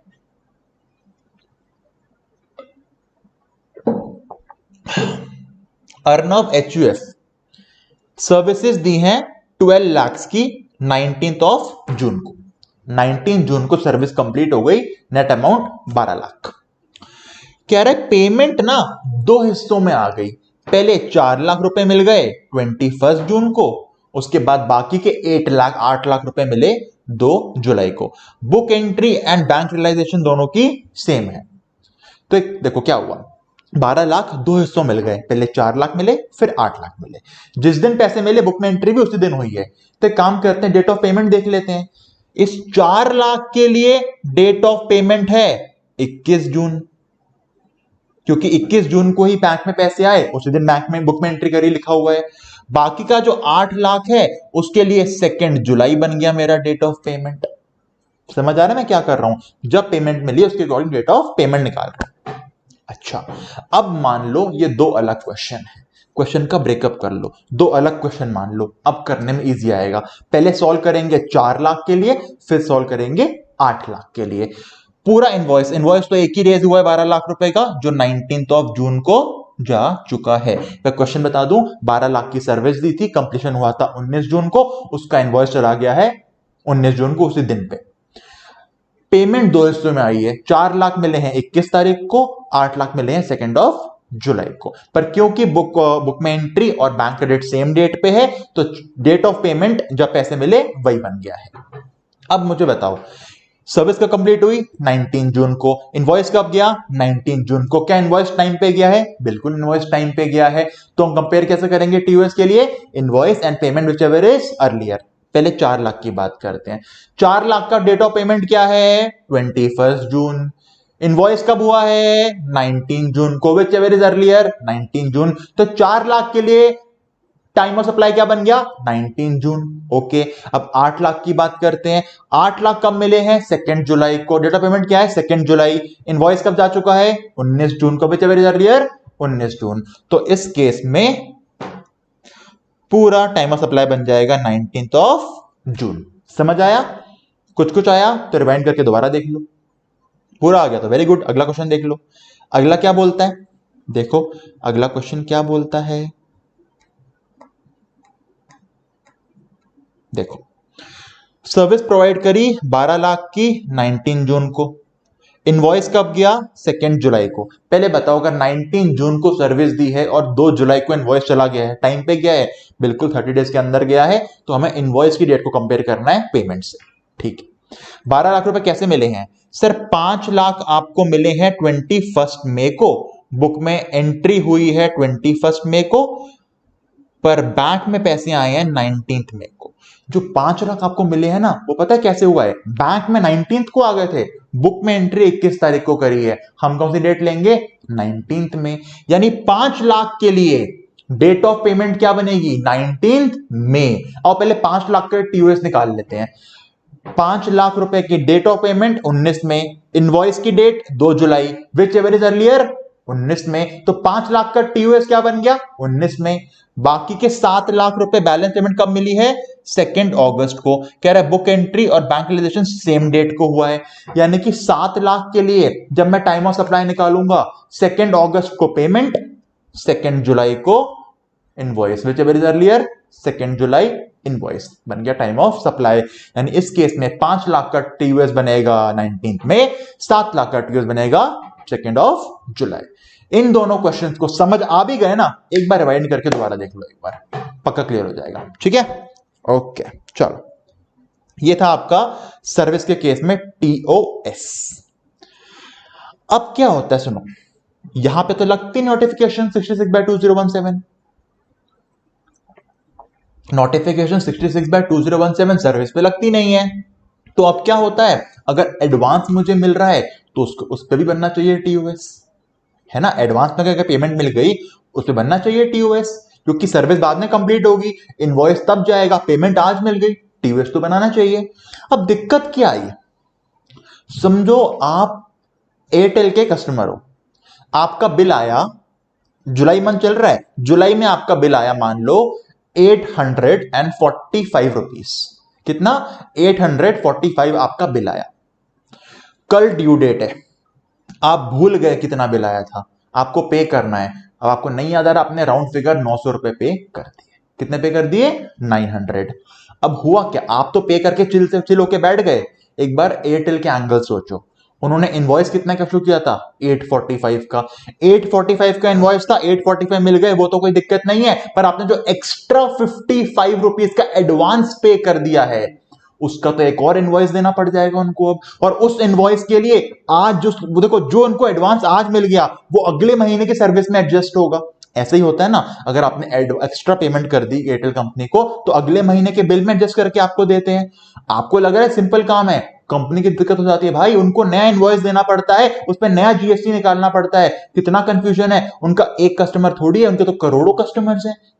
तो ऐसे लोगों के लिए गवर्नमेंट ने सर्विसेज में बोला, अगर 1000 रुपए तक का एडवांस आता है, कोई भी सर्विस प्रोवाइडर हो आप, कोई भी सर्विस प्रोवाइडर हो आप, अगर 1000 रुपीज तक का एडवांस आता है, 1000 रुपए तक का एडवांस आता है, तो सप्लायर की मर्जी है, चाहे तो जैसे ही एडवांस मिला उसी समय टाइम ऑफ सप्लाई बना दे, इनवॉइस इशू कर दे, या फिर जो एडवांस मिला है अगले वाले बिल में, जिस भी बिल का वो एडवांस था उसमें जाके एडजस्ट कर दे। क्या बोला मैंने? सर्विस के केस में बोला गया है, अगर आप कोई भी सर्विस प्रोवाइडर हो, आपको 1000 रुपीज तक का एडवांस मिला है, तो ऑप्शन है, या तो जब पैसे मिले तभी एडवांस के ऊपर टीओएस बना के पे कर दो गवर्नमेंट को, या फिर वो एडवांस जिस फ्यूचर सर्विस का है उसका वेट करो और जब वो सर्विस आए उसमें एडजस्ट करके तब टीओएस बना दो। ये अलाउड है सर्विस प्रोवाइडर को। इसका मैं क्वेश्चन दिखाता हूं आपको। देखो, मिस्टर एक्स टेलीकम्युनिकेशन सर्विस लेता है BSNL से। जनवरी का बिल आया 4500 रुपीज का, भाई साहब ने 5000 पे कर दिए और बोला एक्सेस अमाउंट अगले बिल में एडजस्ट कर देना। नहीं बोलोगे तो भी ऐसा ही होता है। कौन सा BSNL तुमको पैसे वापस करता है? अगले बिल में एडजस्ट होते हैं ना हमेशा। हाँ, तुमने 500 रुपए एक्स्ट्रा दे दिए, मतलब 1000 रुपए तक का अलाउड था, उतना ही एडवांस पे किया। हाँ, 500 का एडवांस एक्स्ट्रा पे कर दिया। ये बिल BSNL ने जब अगली बार बिल दिया होगा 5 मार्च को, तब एडजस्ट कर दिया। बताओ इस 500 रुपए का टाइम ऑफ सप्लाई क्या बनेगा? इस 500 रुपए का टाइम ऑफ सप्लाई बनेगा 5 मार्च, वो अगला वाला बिल जब इशू हुआ होगा। तो और जनरली ऐसे ही होता है, कोई भी कंपनी एडवांस के ऊपर नहीं बनाएगी टाइम ऑफ सप्लाई, क्योंकि भाई ये एडवांस ऐसे इनवॉइस का है जो फ्यूचर सर्विस के ऊपर है। अभी तक जो हमने सारे क्वेश्चन सॉल्व करे थे उसमें जो हमको पेमेंट मिल रही थी वो उसी सर्विस की थी जो कंप्लीट हो चुकी थी। ये 500 रुपए जो 4500 के बिल पे आपने 5000 पे करके एडवांस दे दिया है, ये इस महीने का नहीं है, ये तो मैंने ऐसे ही एडवांस दे दिया कि कल को कोई बिल आएगा उसमें एडजस्ट कर लेना। अगर आपका बिल 850 रुपए का आया था, आपने 900 पे कर दिए, तो ये सोच के पे किया होगा ना कि आने वाले बिल में एडजस्ट हो जाएगा। तो अगर ऐसा कोई एडवांस है, ऐसा कोई एडवांस है जो फ्यूचर के किसी सर्विस पे डिपेंड करता है, फ्यूचर के इनवॉइस पे डिपेंड करता है, तो 1000 रुपए तक का ऑप्शन है। 1000 रुपए तक का अगर एडवांस था, अभी चाहो तो अभी TOS बना दो, या जिस भी सर्विस का वो एडवांस होगा जब उसका कंप्लीशन होगा वहां पे जाके एडजस्ट करके टाइम ऑफ सप्लाई बना देना। इस केस में क्या हुआ, जनवरी के बिल में मैंने 500 रुपए एक्स्ट्रा दे दिए और बोला जब अगला बिल आएगा तब एडजस्टमेंट कर देना। अगला बिल आया 5 मार्च को, तो 5 मार्च बन जाएगा इस 500 रुपीज के लिए टाइम ऑफ सप्लाई। रीडिंग कर लेना, ठीक है? ठीक है सर, नॉर्मल सप्लाई हो गया सर्विस का। अब चलते हैं रिवर्स चार्ज के ऊपर। रिवर्स चार्ज गुड्स वाला याद आ रहा है? हाँ सर, बहुत सिंपल था। गुड्स के रिवर्स चार्ज में हम 4 डेट्स देखते थे। गुड्स कब रिसीव हुए, रेसिपिएंट के एंगल से देखना है ना। रेसिपिएंट को गुड्स कब मिले, रेसिपिएंट ने पेमेंट कब दिखाई अपनी बुक्स में, रेसिपिएंट के अकाउंट से पैसे कब डिडक्ट हो गए, या इनवॉइस से 31st day, which ever is earlier देखते थे। सर्विस के केस में सर्विस तो टैंजिबल होती नहीं है, तो सर्विस कब मिली वो पता होता नहीं है, वो पॉइंट काट दो। सर्विस इंटैंजिबल है, क्या पता सर्विस कब डिलीवर हुई है, वो पॉइंट काट दो। बाकी पॉइंट सेम चलेंगे। रेसिपिएंट के बुक्स में एंट्री कब हुई पेमेंट की, रेसिपिएंट के अकाउंट से पैसे कब कटे हैं, पर इनवॉइस प्लस 31 डेज नहीं, invoice plus 60 days, that is the 61st day. Goods के केस में 31st डे था, सर्विस के केस में 61st डे है। यानी कि रिवर्स चार्ज गुड्स में 4 पॉइंट थे, सर्विस में 3 ही पॉइंट है, क्योंकि टेंजिबल नहीं होता तो रिसिप्ट ऑफ गुड्स का पॉइंट नहीं बनता। सर्विस के केस में रिवर्स चार्ज है तो TOS क्या बनेगा, 3 डेट्स, 2 तो कॉमन है। रेसिपिएंट ने बुक्स में एंट्री कब दिखाई पेमेंट की, या रेसिपिएंट के अकाउंट से पैसे डेबिट कब हो गए। और तीसरा पॉइंट इनवॉइस प्लस 31 ने invoice plus 60 day, 61st day याद करना चाहो तो गुड्स के केस में नॉर्मली क्या होता है, TOS नॉर्मल फॉरवर्ड चार्ज वाले गुड्स में क्या होता है, रिमूवल। क्या सर्विस के नॉर्मल केस में 30 डेज मिलते हैं एक्स्ट्रा? हाँ मिलते हैं, तो बस वो 30 यहां पे लाके जोड़ दो। गुड्स के रिवर्स चार्ज में 31st डे था, तो सर्विस के रिवर्स चार्ज में 61st डे। कैसे याद किया मैंने, दोबारा सुन लो। मैंने कहा गुड्स का नॉर्मल केस जब रिमूवल हुआ वहां इनवॉइस जाता था, सर्विस का नॉर्मल केस जब सर्विस देते थे वहां से 30 डेज मिलते थे, यानी सर्विस 30 दिन आगे चल रही है। तो अगर गुड्स के रिवर्स चार्ज में 31st डे दिखते थे इनवॉइस के, तो सर्विस आगे चलेगी 30 डेज, सर्विस के रिवर्स चार्ज में 61st डे देखेंगे। Simple, whichever is earlier कर दो तीनों में से। आओ देखो क्या बोलता है, देखो क्वेश्चन देखो। सर्विस दी है 1 अक्टूबर को, काम की नहीं होती है, हमें तो 3 डेट देखनी है, इनवॉइस से 61 डेज, पेमेंट की डेबिट, या फिर बैंक से बुक में एंट्री कब हुई है आपकी। इनवॉइस कब दिया ये भी काम का नहीं है, 61st डे काम का है, 1 दिसंबर, बुक्स में एंट्री पेमेंट की 3 अक्टूबर, बैंक में debit 4 October, whichever is earlier 3 अक्टूबर, बन गया TOS। अगला केस देखो, सर्विस डेट काम की नहीं है, इनवॉइस की डेट काम की नहीं है, 61st डे 1 अक्टूबर को हुआ, बुक्स में एंट्री पेमेंट की 21 अक्टूबर को, बैंक में डेबिट 20 को, विच एवर इज अर्लियर 1 अक्टूबर, काम खत्म। यानी रिवर्स चार्ज के केस में तो बहुत सिंपल है, सर्विस का कंप्लीटिव मतलब नहीं है, इनवॉइस का भी मतलब नहीं है, क्या चाहिए 61st day from the invoice, book में एंट्री कब पेमेंट की, और एक्चुअल पेमेंट बैंक से कब हो गई, वो विच एवर इज अर्लियर, काम खत्म। ठीक है सर, बढ़िया। अगला एक पॉइंट देखो, जिस जिस सर्विस में रिवर्स चार्ज आएगा सब में ये पॉइंट लगेगा। एक एक्सेप्शन है, वो है अगर आप सर्विस इंपोर्ट कर रहे हो। जनरली इंपोर्ट कर रहे हो कोई दिक्कत नहीं है, जो पढ़ाया है वही लगेगा। पर अगर आप सर्विस इंपोर्ट कर रहे हो किसी एसोसिएटेड एंटरप्राइज से, मतलब आपकी वो एसोसिएट है, ठीक है, तो अब क्या होगा, अगर आप किसी एसोसिएटेड एंटरप्राइज से सर्विस इंपोर्ट कर रहे हो तो आपके लिए अलग रूल है टाइम ऑफ सप्लाई का। इन जनरल किसी और से इंपोर्ट करते जो आप, जिससे आपका कोई रिश्ता नहीं है, वहां जो पढ़ाया वही, पेमेंट की एंट्री, डेबिट का एंट्री या 61st day from the invoice. पर अगर एसोसिएटेड एंटरप्राइज से इंपोर्ट कर रहे हो तो टीओएस क्या बनेगा, रेसिपिएंट के एंगल से ही देखना है। रिवर्स चार्ज तो लगेगा ना, इंपोर्ट के केस में रिवर्स चार्ज लगता ही लगता है। एसोसिएटेड एंटरप्राइज से अगर आपने इंपोर्ट किया है तो जो इंपोर्ट कर रहा है वो देखेगा उसके बुक्स में पेमेंट कब हुई है या उसके अकाउंट से पेमेंट कब गई है, whichever is earlier.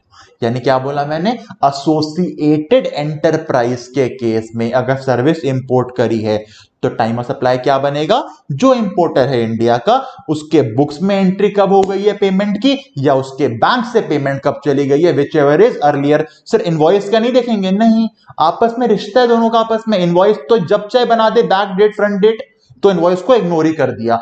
Associated से इंपोर्ट किया है तो इनवॉइस को इग्नोर कर दिया कि आपस के लोग हैं, उल्टा सीधा डेट डालेंगे।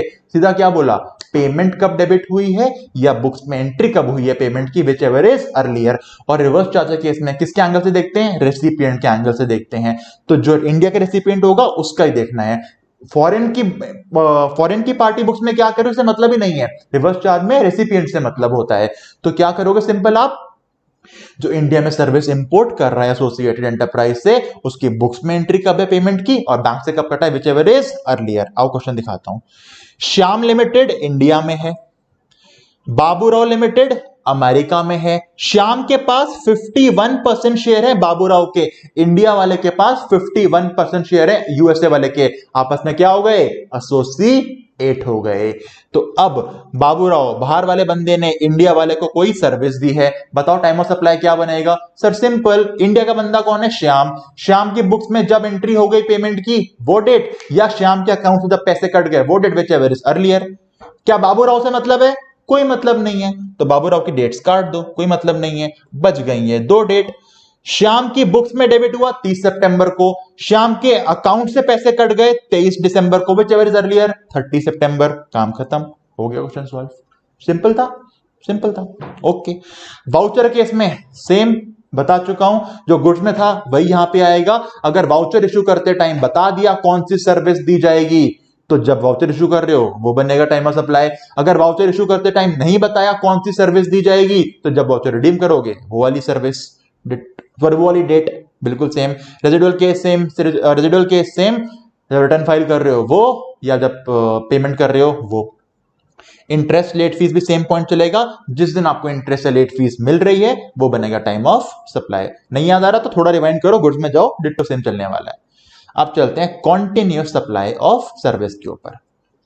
देखो कॉन्टिन्यूस सप्लाई ऑफ सर्विस का एग्जांपल हो गया आपका एयरटेल वोडाफोन, हर महीने बिल आते रहते हैं आपको, सर्विस लेते रहते हो। अब देखो फर्क क्या होता है नॉर्मल सर्विस में और कॉन्टिन्यूस में, फर्क क्या होता है।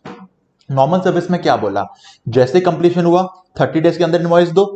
कॉन्टिन्यूस सर्विस जो हम फोन वगैरह करते हैं, सोचो आपने किसी को फोन किया, फोन कट किया, एक तरह से एयरटेल ने या वोडाफोन ने आपको सर्विस दी ना, फोन करने अलाउ किया, आपने एक मैसेज किया, सर्विस हो गई। तो क्या हर फोन का अलग से बिल आता है, फोन किया कट बिल आया, मैसेज किया कट बिल आया, पॉसिबल नहीं है।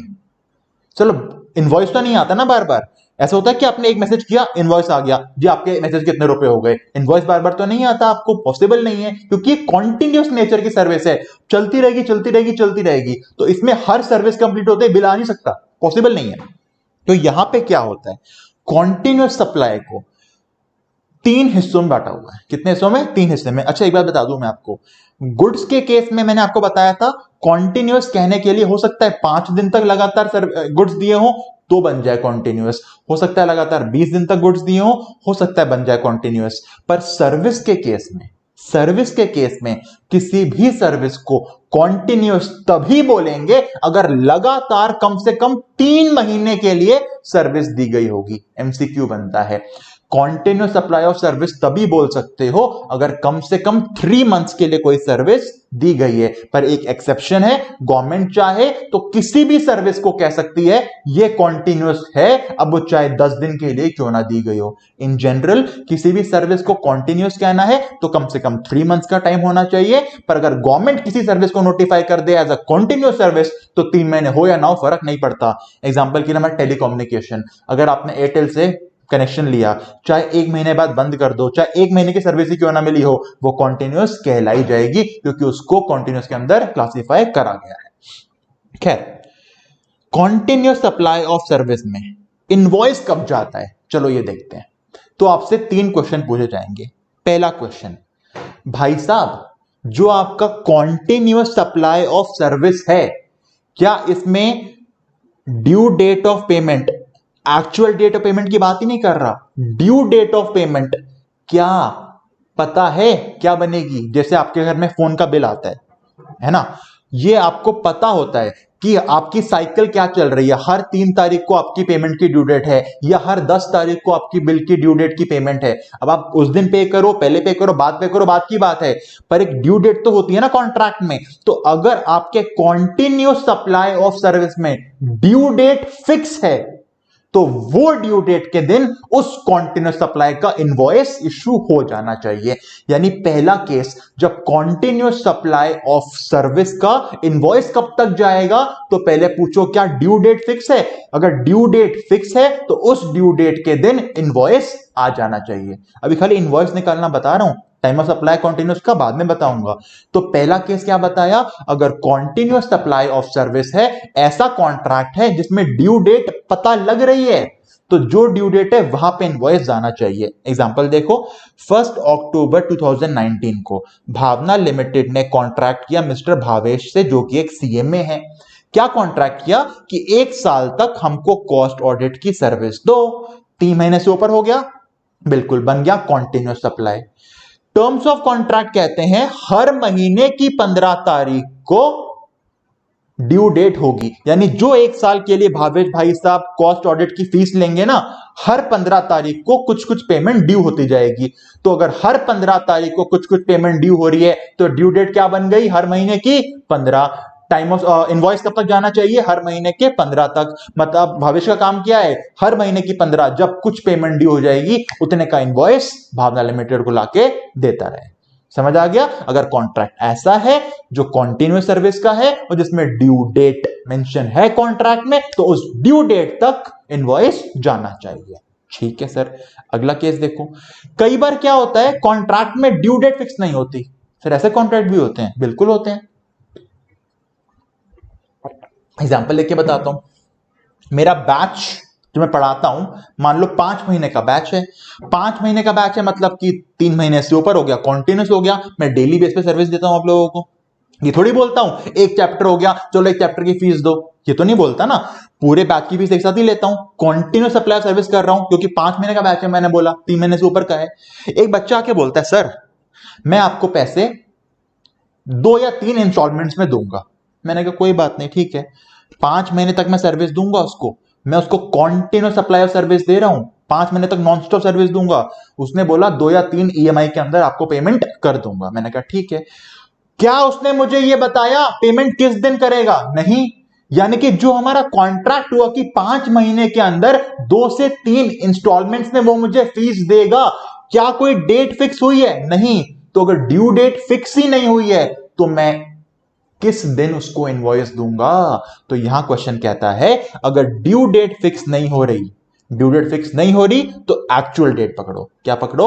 Actual date. अगर कॉन्ट्रैक्ट में ड्यू डेट फिक्स नहीं है तो जब एक्चुअल मुझे पैसे लाके देगा स्टूडेंट, जितने पैसे लाके देगा उतने का इनवॉइस मैं उसी टाइम उसको दूंगा। एग्जाम्पल देखो, 1 अक्टूबर को केशव लिमिटेड ने कॉन्ट्रैक्ट किया एक सीए से कि हमारा इंटरनल ऑडिट कर दो भाई साहब। सीए ने बोला कर दूंगा, कोई दिक्कत नहीं है। ये नहीं बताया पेमेंट कब आएगी। तो एक दिन ऐसे ही उठ के केशव ने 15 अक्टूबर को पेमेंट कर दी। तो अगर ड्यू डेट फिक्स नहीं थी तो हमने देखनी है एक्चुअल डेट। एक्चुअल डेट कौन सी है? 15 अक्टूबर। तो 15 अक्टूबर को इनवॉइस इशू हो जाना चाहिए। मतलब दो केस बन चुके हैं कंटिन्यूस सप्लाई सर्विस में।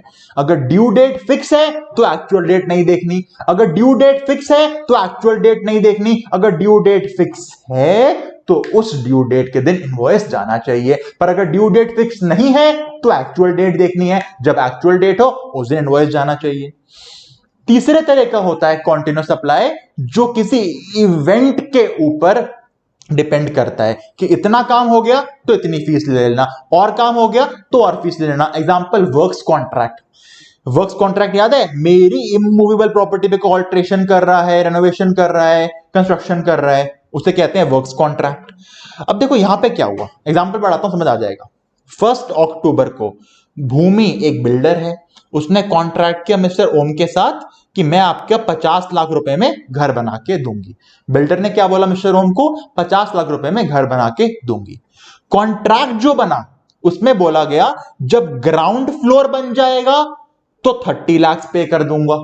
ओम ने बोला जब फर्स्ट फ्लोर बन जाएगा बाकी के 20 लाख पे कर दूंगा। यानी यहां पे डेट फिक्स नहीं है कोई, बस इवेंट फिक्स कर दिया कि इतना काम खत्म करो तो पैसे लो, इतना काम खत्म करो तो पैसे लो। यानी अब पहला इवेंट क्या हुआ? ग्राउंड फ्लोर कब बना? जब ग्राउंड फ्लोर बना वहां पे 30 लाख मिलेंगे। तो जैसे इवेंट कंप्लीट हुआ ग्राउंड फ्लोर बन गया। जिस इवेंट के कंप्लीट होने पे पेमेंट आनी थी, जिस इवेंट के कंप्लीट होने पे पेमेंट आनी थी, तो जैसे इवेंट कंप्लीट हुआ उतने कॉन्ट्रैक्ट का इनवॉइस इशू करना होगा। तो जैसे ही ग्राउंड फ्लोर कंप्लीट हुआ, जिसके कंप्लीट होने पे 30 लाख की पेमेंट आनी थी, तो ग्राउंड फ्लोर कंप्लीट हुआ मान लो 15 नवंबर को। ग्राउंड फ्लोर कंप्लीट हुआ 15 नवंबर को और इसके बाद 30 लाख मिलने थे। तो अब भूमि का काम है 15 नवंबर को 30 लाख का इनवॉइस इशू कर दे, क्योंकि 30 लाख क्यों आने थे? ग्राउंड फ्लोर वो इवेंट कंप्लीट हो गया।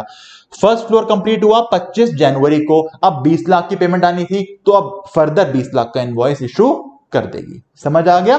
यानी सर्विस जो कॉन्टिन्यूस होती है इसमें 3 केस बनते हैं। अगर ड्यू डेट फिक्स है तो ड्यू डेट तक इनवॉइस जाएगा, ड्यू डेट नहीं पता तो एक्चुअल डेट का इनवॉइस जाएगा, और अगर कंप्लीशन ऑफ इवेंट के ऊपर फिक्स होता है पेमेंट मिलना, तो जैसे ही वो इवेंट कंप्लीट होगा जितनी पेमेंट मिलनी है उसका इनवॉइस जाएगा। क्लियर? ठीक है। और सर टाइम ऑफ सप्लाई क्या बनता है? Simple, whichever is earlier. Time of supply क्या बनता है? Whichever is earlier. Invoice की date, due date of payment, actual date of payment, whichever is earlier. Time of supply क्या बनता है? Whichever is earlier. क्या क्या? Invoice की डेट, ड्यू डेट जो फिक्स थी, या एक्चुअल डेट। इनवॉइस की डेट क्या, सॉरी टाइम ऑफ सप्लाई क्या बनेगा? इनवॉइस की date, due date of payment, actual date of payment, whichever is earlier. क्या सर्विस से मतलब है? कोई मतलब नहीं है, काट दो। हमें सिर्फ देखनी है इनवॉइस की date, due date of payment, actual date, whichever is earlier. 22 को इनवॉइस गया, 29 को ड्यू डेट, 30 को actual payment, whichever is earlier. 22 अप्रैल बन गया टीओएस। 24 अप्रैल को इनवॉइस गया, 19 अप्रैल को ड्यू डेट थी, 20 को पेमेंट आ गई, 19 अप्रैल बन गया टीओएस। 2 मई को इनवॉइस गया, 14 अप्रैल को पेमेंट की ड्यू डेट थी, 13 को ही पेमेंट आ गई, विच एवर इज अर्लियर, 13 अप्रैल, काम खत्म। टीओएस बहुत सिंपल है कंप्लीशन ऑफ सर्विस में। क्या? इनवॉइस की date, due date of payment, actual date, whichever is earlier. आओ सर्विस को एक बार चार्ट से रिवाइज कर लेते हैं। अगर इनवॉइस टाइम पे गया है, नॉर्मल फॉरवर्ड चार्ज की बात कर रहा हूं, अगर इनवॉइस टाइम पे गया है तो इनवॉइस की डेट कंपेयर करेंगे पेमेंट से, whichever is earlier. Invoice अगर लेट हो गया, 30 डेज की लेट हो गया, तो कंप्लीशन ऑफ सर्विस की डेट कंपेयर करेंगे पेमेंट से, whichever is earlier. Payment का मतलब क्या होता है? बुक्स में एंट्री कब है, या अकाउंट में क्रेडिट कब हो रहा है, विच एवर इज अर्लियर। ठीक है। रिवर्स चार्ज के केस में क्या बनता है सर्विस का? टीओएस। सर यहां पे देखो गुड्स सर्विस इंटैंजिबल होती है, मिलेगी तो है नहीं, तो 3 डेट लेते हैं, 2 तो कॉमन है गुड्स के साथ। मेरे बुक्स में एंट्री कब करी पेमेंट की, मेरे अकाउंट से डेबिट कब हो गए पैसे। मैं डेबिट क्यों बोल रहा हूं, पेमेंट क्यों बोल रहा हूं? क्योंकि रेसिपिएंट के एंगल से देखा जाता है। यानी रिवर्स चार्ज ऑफ सर्विस के केस में क्या देखेंगे? रेसिपिएंट के बुक्स में एंट्री कब है पेमेंट की, रेसिपिएंट के अकाउंट से पैसे कब कट गए, या फिर इनवॉइस का 61st डे, 31st नहीं 61st day, which ever is earlier देखेंगे। ठीक है जी, ये दिक्कत भी नहीं है। ओके, वाउचर केस ऑलरेडी बता चुका हूं, सप्लाई का आइडेंटिफेबल है तो date of issue of voucher बनता है TOS, और सप्लाई आइडेंटिफेबल नहीं है वाउचर इशू करते टाइम तो जब वाउचर रिडीम करोगे वो बनेगा TOS। ठीक है, लेट फीस इंटरेस्ट में क्या होता है, जिस दिन लेट फीस मिलेगी, जिस दिन लेट फीस या इंटरेस्ट मिलेगा सप्लायर को उस दिन वो बनाएगा उसका टाइम ऑफ सप्लाई। ठीक है जी, और अगर एसोसिएटेड एंटरप्राइज से रिसीव कर रहा हूं सर्विस में तो रेसिपिएंट की बुक्स में एंट्री कब है या रेसिपिएंट के अकाउंट में डेबिट कब हुआ है payment, whichever is earlier, बनेगा TOS। ठीक है, चैप्टर के अगर एंड में आओगे तो इसके भी चार्ट्स दे रखे हैं, आप चार्ट्स देख सकते हो, पूरा चैप्टर आपका हो जाएगा एकदम से रिवाइज। ठीक है, मैं आपको दिखा देता हूं चार्ट एक बार। सर्विस सेंटर फॉरवर्ड चार्ट का चार्ट ये रहा, उसके बाद रिवर्स चार्ट का चार्ट ये रहा, और यहां पे सारे चार्ट सर्विस के एक साथ दे रखे हैं। तो मैंने चार्ट्स कैसे दिए हुए हैं, पहले गुड्स का फॉरवर्ड चार्ट का चार्ट है, रिवर्स चार्ट का चार्ट है, फिर एक कंबाइंड चार्ट है, इसमें वाउचर का चार्ट भी आएगा। ऐसे सर्विस का है, पहले फॉरवर्ड चार्ज की सर्विस का चार्ट है, फिर रिवर्स चार्ज की सर्विस का चार्ट है। वाउचर का चार्ट दोबारा देने जरूरत नहीं थी, वाउचर का सेम डेट ही निकल के आती है जो गुड्स में होती है। फिर लास्ट में कंबाइन चार्ट दे दिया सेक्शन नंबर 13 का। समझ आ गया? ठीक है जी, ये भी क्लियर हो गया। एक रिक्वेस्ट करूंगा, आगे बढ़ने से पहले जैसे पहले गुड्स का रिवाइज किया था अभी सर्विस का रिवाइज कर लो, क्योंकि इस चैप्टर में ना कंफ्यूजन ये होता है कि इतनी सारी डेट से बंदा भूल जाता है। तो इसका एक ही तरीका है, कॉन्टिन्यूअस रिविजन एंड प्रैक्टिस, और कोई वे नहीं है डेट्स को याद रखने का। कोई शॉर्टकट बनाओगे भूल जाओगे। चैप्टर के लास्ट पॉइंट पे चलते हैं, पर प्लीज पहले वीडियो पॉज करके जो क्वेश्चन सर्विसेज के कराए हैं, जो चार्ट्स बनाए हैं, एक बार बना लो और क्वेश्चन सॉल्व कर लो, फिर आगे बढ़ो, वरना सच में खो जाओगे यार। फिर अगर खो ही जाओगे तो मेरे रिवीजन कराने का पॉइंट नहीं बचेगा ना यार कोई। ठीक है, तो एक बार क्वेश्चन सॉल्व कर लो, रिक्वेस्ट कर रहा हूं मैं आप लोगों से। चलो अब चलते हैं चैप्टर के लास्ट पार्ट पे। चलो आ गए हम इस चैप्टर के लास्ट पॉइंट पे, change in rate of tax, section number 14। देखो, इसको पढ़ने से पहले मेरी एक बार ध्यान से सुन लो, ये बहुत ज्यादा कंफ्यूजिंग टॉपिक है। हाँ, ये कंफ्यूजिंग है, इसीलिए मैं आपको 2 ट्रिक्स बताऊंगा। ट्रिक्स को यूज करो, इस सेक्शन को खत्म करो। ट्रिक्स को यूज करो, इस सेक्शन को खत्म करो। मुझे पता है अगर आपने मेरी ट्रिक्स को फॉलो नहीं किया, लॉजिक मत मांगना इस चीज का, वरना लॉजिक इतना डीप में है पूरा चैप्टर खो जाएगा। वैसे भी डेट से भरा हुआ चैप्टर है। तो जो ट्रिक्स बताऊंगा आंख बंद करके फॉलो करो, इस सेक्शन को ग्रिप में लाओ। अगर जरा सा भी ट्रिक से इधर उधर हुए, ये हाथ से गया। फिर सुन लो क्या बोल रहा हूं, जो ट्रिक बताने वाला हूं उतना ही करो, ये सेक्शन ग्रिप में आ जाएगा।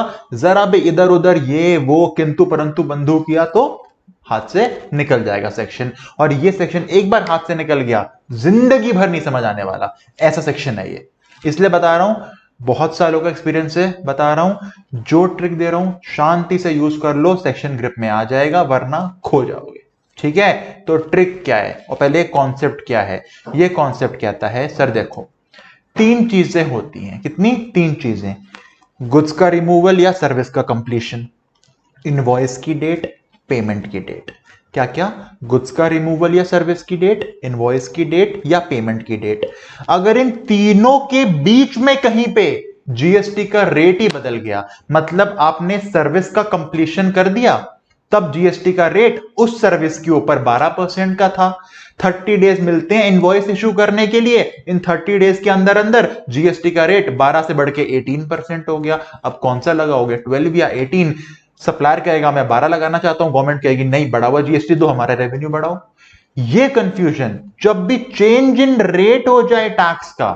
अब देखो, अगर आज रेट चेंज हुआ और कंप्लीशन भी सर्विस का बाद में होगा, इनवॉइस भी बाद में होगा, पेमेंट भी बाद में होगी, फिर तो कोई दिक्कत ही नहीं है, सब कुछ बाद में हो रहा है तो नया रेट ही लगेगा ऑफ कोर्स। सेकंड केस क्या बन सकता है, आज सर्विस का कंप्लीशन हो गया, इनवॉइस भी हो गया, पेमेंट भी हो गई, रेट कल को जाके चेंज होगा जीएसटी का हमारी सर्विस या हमारे गुड्स के ऊपर, उससे भी फर्क नहीं पड़ता, बात की बात है। फर्क कब पड़ता है, जब रेट बीच में बदल जाए कभी। मतलब कि ये देखो, कंप्लीशन हो गया, इनवॉइस भी चला गया, यानी सर्विस या गुड्स का रिमूवल या कंप्लीशन हो गया, इनवॉइस भी चला गया, 1 जुलाई बीच में आया, इस दिन रेट चेंज हो गया। मान लो जो रेट पहले 12% का था वो बढ़ के 18% का हो गया। पर एक फैक्टर, मैंने 3 फैक्टर्स दिए थे ना, इनवॉइस, पेमेंट, कंप्लीशन। कंप्लीशन पहले हो गया, इनवॉइस पहले चला गया, पेमेंट रेट के बाद आई। अब क्या करें, जब तक रेट 12% था तब तक दो चीजें हो चुकी थी, सर्विस भी कंप्लीट, इनवॉइस भी चला गया था। पर एक चीज, पेमेंट जो मुझे मिलनी थी सप्लायर को, वो रेट बदल गया, उसके बाद आई। अब बताओ आपके अकॉर्डिंग क्या होना चाहिए, नया रेट या पुराना रेट? तो सर आप हमसे क्यों पूछ रहे हो, आपने कहा था ट्रिक बताऊंगा। हाँ मैंने कहा था ट्रिक बताऊंगा। ट्रिक पता है क्या है? ट्रिक पता है क्या है? ट्रिक है 3 में से मेजॉरिटी देखो। 3 में से मेजॉरिटी देखो। 3 में से मेजॉरिटी क्या होती है? 2, है ना? तो जहां भी दो चीजें हैं, जहां भी दो चीजें हैं, जिस साइड दो चीजें हैं उस साइड वाला रेट ले लो। जिस साइड दो चीजें हैं उस साइड वाला रेट ले लो।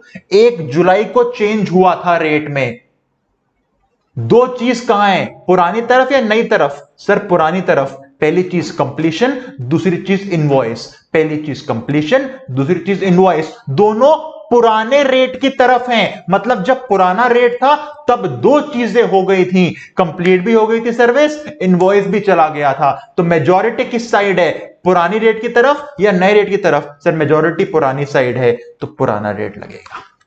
ओ, यानी सर अगर completion invoice payment, completion invoice payment, completion invoice payment, इन 3 चीजों के बीच में कहीं अगर रेट बदल गया तो सिर्फ देखो मेजॉरिटी किस साइड है, जिस साइड मेजॉरिटी है वो वाला रेट लगा दो। अगला एग्जांपल देखते हैं। 15/11 को रेट चेंज हुआ, रेट 15/11 को चेंज हुआ, इनवॉइस पहले जा चुका है, पेमेंट भी पहले आ चुकी है, कंप्लीशन बाद में जाके हुआ है। मेजॉरिटी किस साइड है? सर पहले, इनवॉइस भी पहले, पेमेंट पहले, दो चीज पहले हो गई, एक कंप्लीशन बाद में हुआ एक चीज। मेजॉरिटी किस साइड है? पहले। तो रेट कौन सा लगेगा? पुराना वाला रेट। समझ आया? यानी क्या करना है, इनवॉइस, कंप्लीशन, पेमेंट, 3 में से जो दो चीजें जहां पे हैं वो रेट लगा दो। अगला देखो, 18 मई को रेट चेंज हुआ, पहले सिर्फ इनवॉइस गया था, बाद में पेमेंट भी हुई, बाद में कंप्लीशन भी हुआ। मेजॉरिटी किस साइड है, पुराने रेट की साइड या नए रेट की साइड? सर नए रेट की साइड। तो अब नया वाला जीएसटी का रेट लगेगा। यानी आपको क्या करना है, पहली ट्रिक क्या है, 3 में से देखो मेजॉरिटी कहां है, इनवॉइस, कंप्लीशन, पेमेंट, जिस साइड मेजॉरिटी है उस साइड वाला रेट लगेगा। इतना क्लियर हुआ? ठीक है, यानी ये पता लग गया मेजॉरिटी देख के कि रेट कौन सा लगेगा, पुराना या नया। ठीक है, मेजॉरिटी देखिए क्या पता लगा, रेट कौन सा लगेगा, पुराना या नया। ठीक है जी, कोई दिक्कत नहीं है। यानी देखो, इनवॉइस की डेट, कंप्लीशन की डेट, पेमेंट की डेट, जहां दो चीजें आ गई वो रेट ले लो। अगर दो चीजें पहले हैं तो पुराना रेट लो, दो चीजें चेंज होने के बाद है, यानी जब रेट बदला उससे बाद मेजॉरिटी बन रही है, तो नया रेट ले लो। इतना क्लियर हुआ? अब चलते हैं आगे। सर ये तो पता लग गया पुराना रेट लेंगे या नया रेट लेंगे, टाइम ऑफ सप्लाई तो बताओ। जितना हमने चैप्टर पढ़ा है ना अभी तक, सेक्शन 12, 13, सब भूल जाओ, सब भूल जाओ, सब भूल जाओ। वो चीज यहां पे लानी ही नहीं है हमको। सब भूल गए? ओके, अब आ जाओ। चेंज इन रेट वाले केस में टाइम ऑफ सप्लाई क्या बनेगा? चेंज इन रेट वाले केस में टाइम ऑफ सप्लाई क्या बनेगा? सिंपल फॉर्मूला, इनवॉइस और payment whichever is earlier. क्या फॉर्मूला? इनवॉइस और payment whichever is earlier. Invoice और payment whichever is earlier. यानी आपको 2 स्टेप में आंसर देना है चेंज इन रेट का। पहले तो बताओ रेट कौन सा, पुराना या नया? पुराना या नया के लिए क्या देखना है? मेजॉरिटी। जहां पे 2 आइटम हो गए वो मेजॉरिटी।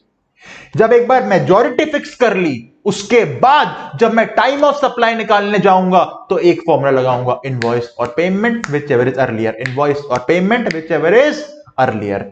देखो पहला केस समझना, जब पुराना वाला रेट था, मतलब चेंज होने से पहले मैंने गुड्स की सप्लाई कर दी थी या सर्विस कंप्लीट कर दी थी, यानी रेट बदलने से पहले एक चीज हुई थी, क्या? सप्लाई हो गई थी। रेट बदलने के बाद 2 चीजें हुई, इनवॉइस भी गया, पेमेंट भी गई।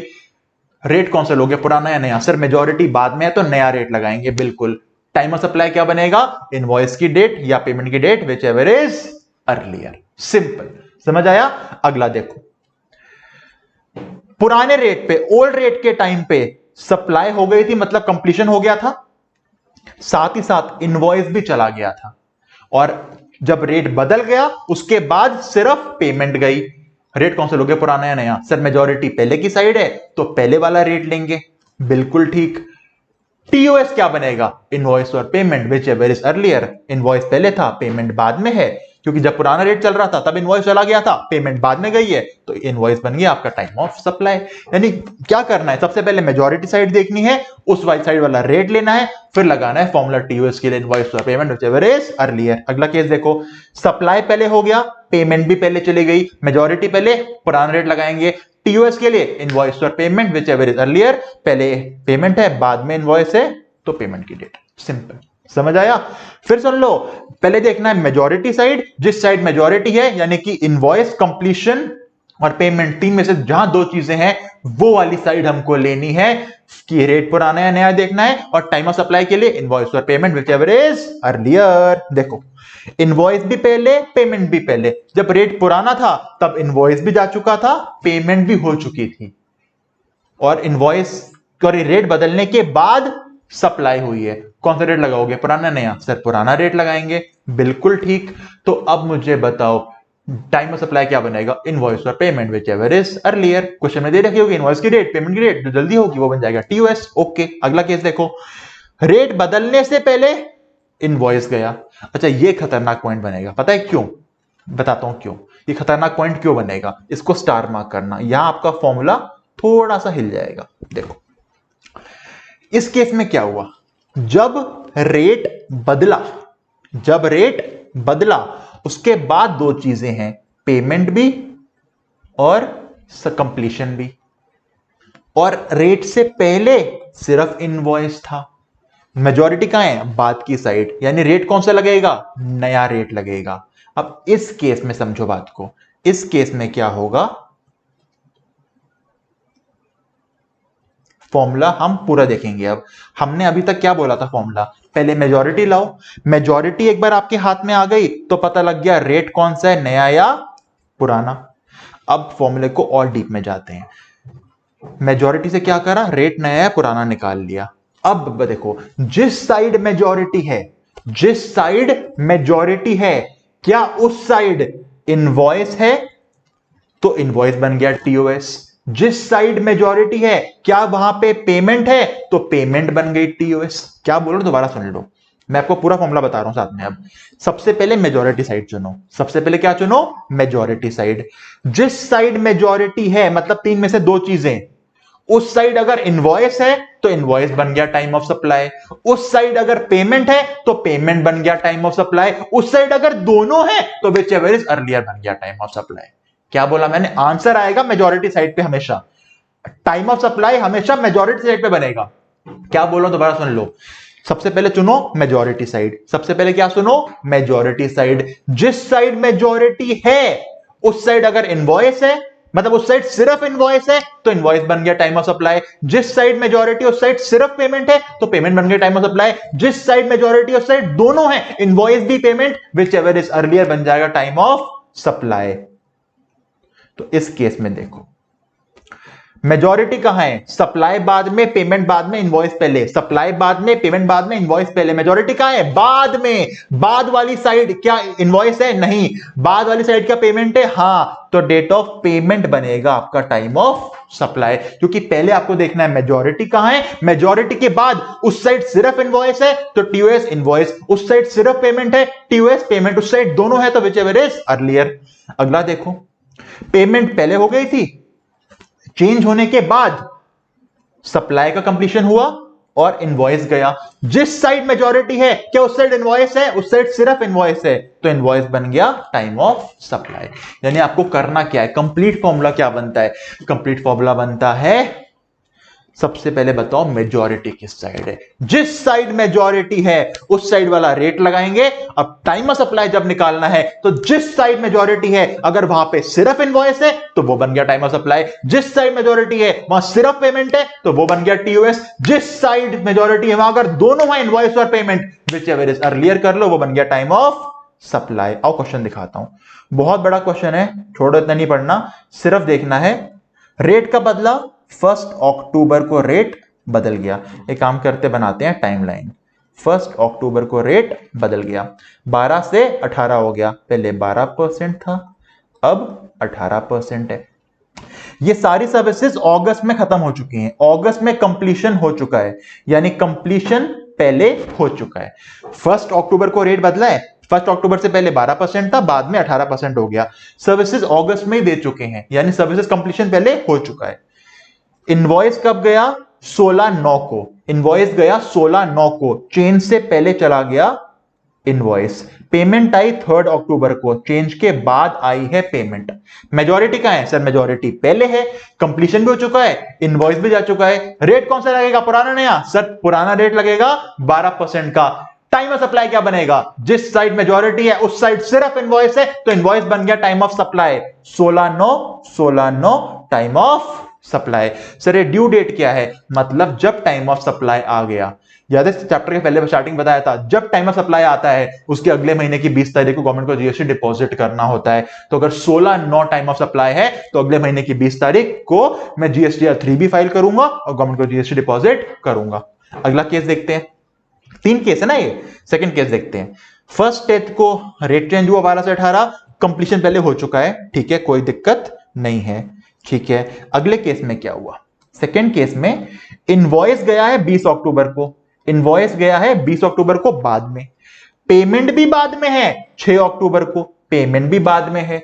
मेजॉरिटी किस साइड है सर? अब नए रेट की मेजॉरिटी है तो सेकंड वाले केस में लगेगा 25,000 के ऊपर 18% का जीएसटी, क्योंकि नया रेट लग गया, ठीक है। मेजॉरिटी कहां है? बाद में, पेमेंट भी बाद में, इनवॉइस भी बाद में। जहां मेजॉरिटी है वहां इनवॉइस भी है और पेमेंट भी है, तो फॉर्मूला क्या बनेगा? इनवॉइस और payment whichever is earlier. 20 और 10 अर्लियर 6-10 को हो गया मेरा टाइम ऑफ सप्लाई। अगर 6-10 बन रहा है टाइम ऑफ सप्लाई अगले महीने की 20 तारीख यानी 20 नवंबर तक, ये नवंबर होगा, हाँ ये 20 नवंबर होगा, 20 नवंबर तक मैं 3B फाइल करूंगा और जीएसटी गवर्नमेंट को पे कर दूंगा, ठीक है।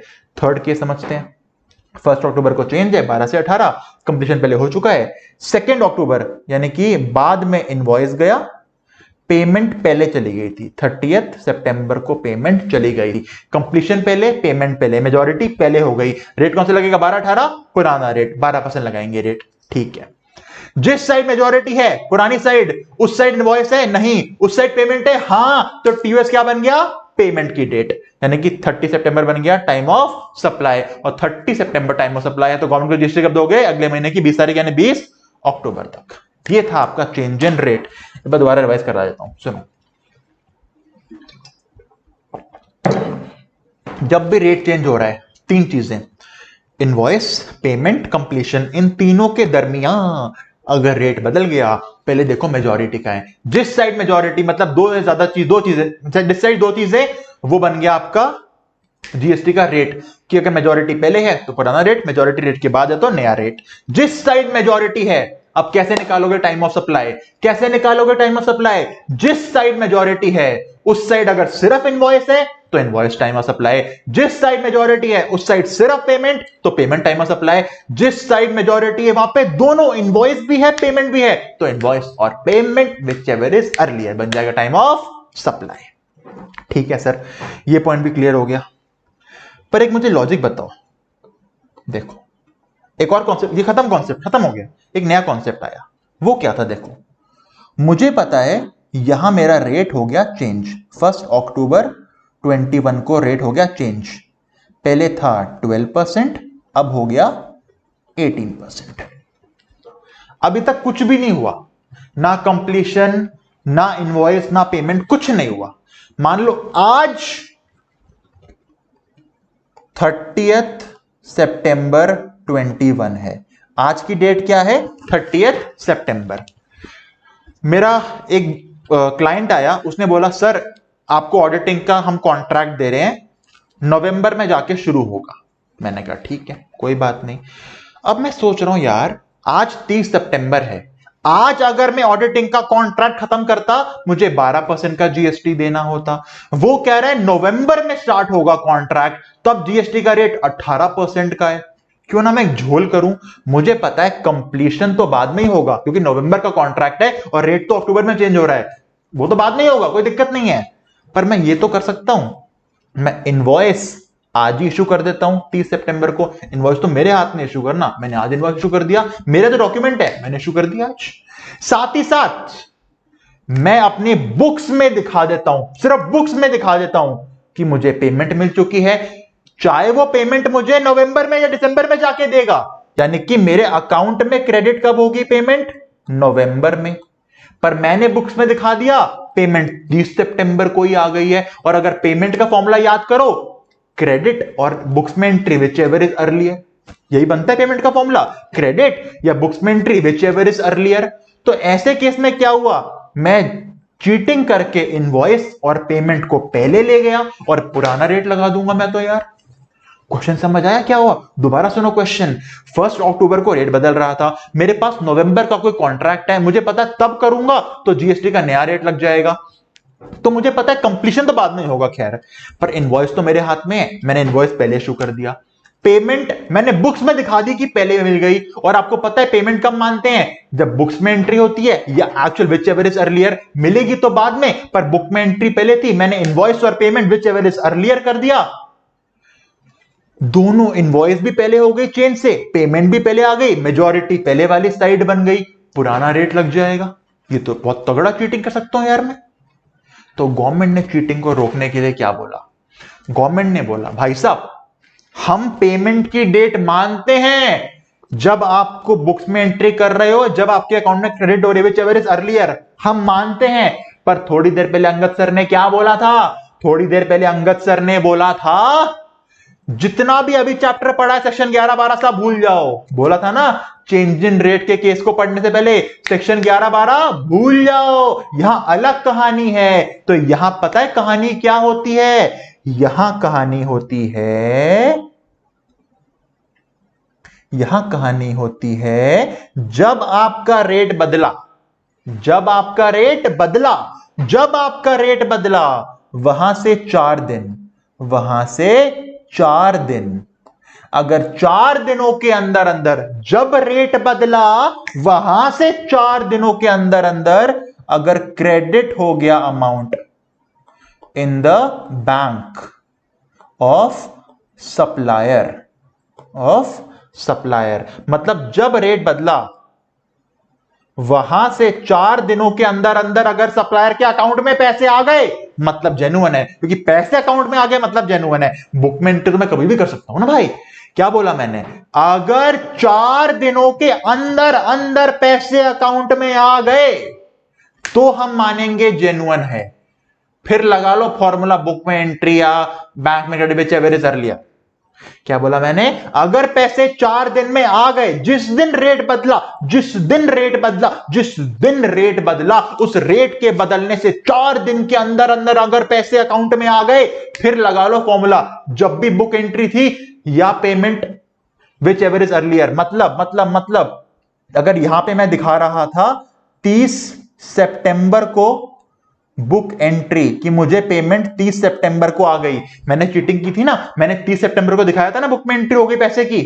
गवर्नमेंट कहती है मान लेंगे 30 सितंबर पैसे आ गए थे, अगर चेंज होने के 4 दिन के अंदर अंदर पैसे अकाउंट में भी आ गए, जिस दिन रेट बदला अगर 4 दिन के अंदर अंदर पैसे अकाउंट में आ गए थे, तो लगा ले बेटा formula, book entry credit which ever is earlier, तो 30 सितंबर आ जाएगा। पर अगर पैसे 4 दिन के बाद, 8 दिन के बाद, 10 दिन के बाद कभी और पेमेंट आई, मतलब जब रेट बदला उसके 4 दिनों के बाद अगर पैसे अकाउंट में आ रहे हैं, तो जिस दिन पैसे क्रेडिट होंगे अकाउंट में, date of credit in bank, वो माना जाएगा डेट ऑफ पेमेंट, ताकि तुम चीटिंग ना कर पाओ। मतलब अगर जिस दिन रेट बदला, जिस दिन रेट बदला, अगर वहां से 4 दिनों के अंदर अंदर पैसे आ गए अकाउंट में, तो लगा लो फॉर्मूला, बुक एंट्री की पेमेंट या actual date, whichever is earlier माना जाएगा पेमेंट की डेट। पर जिस दिन रेट बदला, अगर 4 दिनों तक पैसे नहीं आए अकाउंट में, बाद में कभी पैसे आए, तो जब पैसे अकाउंट में आएंगे उस दिन को मानेंगे डेट ऑफ पेमेंट। समझ आ गया? ठीक है सर, इसका क्वेश्चन देखो जल्दी से। रेट बदल गया 10 तारीख को। कब बदल गया? 10 तारीख को। बंदे ने चीटिंग करके 8 जुलाई को दिखा दिया कि पैसे अकाउंट में आ गए। अब बताओ, 8 जुलाई को बुक्स में दिखा रहा है कि पैसे आ गए, रेट बदला है 10 तारीख को। तो अगर 10 तारीख को रेट बदला है तो 14 तारीख तक अगर पैसे अकाउंट में आ गए होते तो हम 8 जुलाई को मान लेते date of payment using the formula credit in books of credit account या book entry whichever is earlier. पर पैसे कब आए हैं? पैसे आए हैं 15 जुलाई को, 5वें दिन, क्योंकि 4 दिनों के बाद पेमेंट आई है। अब नहीं लगेगा फॉर्मूला पेमेंट के लिए कि book entry and credit which ever is earlier, क्योंकि रेट बदला 10 को, 14 तारीख तक पैसे नहीं आए, पैसे 15 जुलाई को आए, 4 दिन के बाद पैसे आए हैं। तो अब जब पैसे आए हैं वो बनेगा मेरा डेट ऑफ पेमेंट, यानी कि 15 जुलाई। समझ आया? दोबारा सुन लो, date of payment in general क्या पढ़ा था हमने? जब मैंने बुक एंट्री करी या जब क्रेडिट हुए पैसे अकाउंट में, एवर इज अर्लियर। पर चेंज इन रेट में क्योंकि लोग चीटिंग कर सकते हैं, तो क्या बोला? जब रेट बदला वहां से 4 दिनों के अंदर अंदर अगर पैसे आ गए तो डेट ऑफ क्रेडिट या book entry whichever is earlier लगा लेंगे फॉर्मूला। पर जब रेट बदला वहां से 4 दिनों में पैसे नहीं आए, पैसे कभी बाद में आए, तो फिर जब पैसे आए वो मानी जाएगी डेट ऑफ पेमेंट। ये था बच्चे आपका चेंज इन रेट का कॉन्सेप्ट। रिवाइज करा दूं, चेंज इन रेट में सिर्फ 2 फॉर्मूले यूज करना, सिर्फ 2 फॉर्मूले। पहला formula invoice completion payment. Invoice completion payment में जिस साइड मेजॉरिटी है वो साइड वाला रेट आएगा। मेजॉरिटी चेंज से पहले है तो पुराना रेट लगेगा, मेजॉरिटी रेट के बाद है तो नया रेट लगेगा। ठीक है, अब जिस साइड मेजॉरिटी है टाइम ऑफ सप्लाई उसी साइड निकलेगा। जिस साइड मेजॉरिटी है टाइम ऑफ सप्लाई उसी साइड निकलेगा।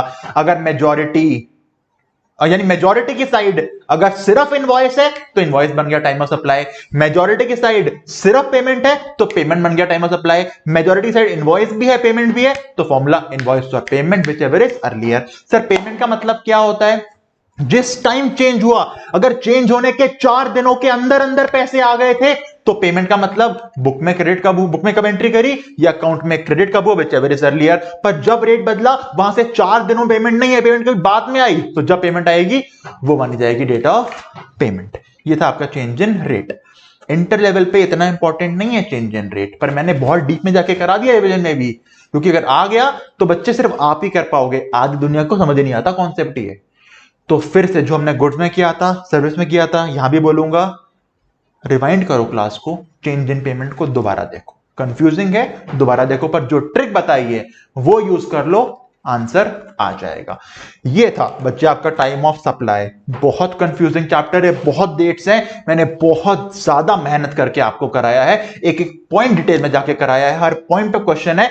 और जहां पे मुझे लगा रिवीजन कराना चाहिए आगे बढ़ने से पहले, वो बोला भी है कि पहले इतना रिवाइज करो फिर सॉल्व करो। तो देखो बच्चे, आपसे एक रिक्वेस्ट करूंगा, चार्ट्स चैप्टर के एंड में दे रखे हैं, उनको एक बार अपने हाथ से बना लो कॉपी में यार। आज मेहनत कर लोगे ना, एग्जाम में बहुत काम आएगा। चार्ट्स हाथ से बना लो। एमसीक्यू पे जाने से पहले इस वीडियो को दोबारा देखो। हाँ, एमसीक्यू पे जाने से पहले इस वीडियो को दोबारा देखो। टाइम दो इस चैप्टर को, एग्जाम में पक्का आता है, 4 से 5 नंबर का आता है। टाइम दो इस चैप्टर को, एमसीक्यू अभी मत खोलो, पहले इस वीडियो को दोबारा करो। और कैसे करोगे? पहले सिर्फ गुड्स वाला केस देखो, गुड्स वाला केस देखो, उन क्वेश्चंस को करो। फिर सर्विस वाला केस देखो, उन क्वेश्चंस को करो। फिर चेंज इन रेट वाला केस देखो, उन क्वेश्चंस को करो। ऐसे पूरी वीडियो दोबारा देखो, फिर एमसीक्यू पे जाना प्लीज, वरना सच में खो जाओगे। तो आपका काम क्या है? पहले आपको चार्ट बनाने अपने हाथ से पूरे, उसके बाद वीडियो दोबारा देखनी है, गुड्स वाली वीडियो देखनी है, उसके क्वेश्चन सॉल्व करने हैं। सर्विस वाली वीडियो देखनी है, उसके क्वेश्चन सॉल्व करने हैं। चेंज इन रेट वाली वीडियो देखनी है, उसके क्वेश्चन सॉल्व करने हैं। फिर इस वीडियो को बंद करके एमसीक्यू पे जाना है। समझ आ गया? और एक काम और है, लाइक कर दो बच्चे और अपना कमेंट करके फीडबैक दे। ठीक है, चलो बाय।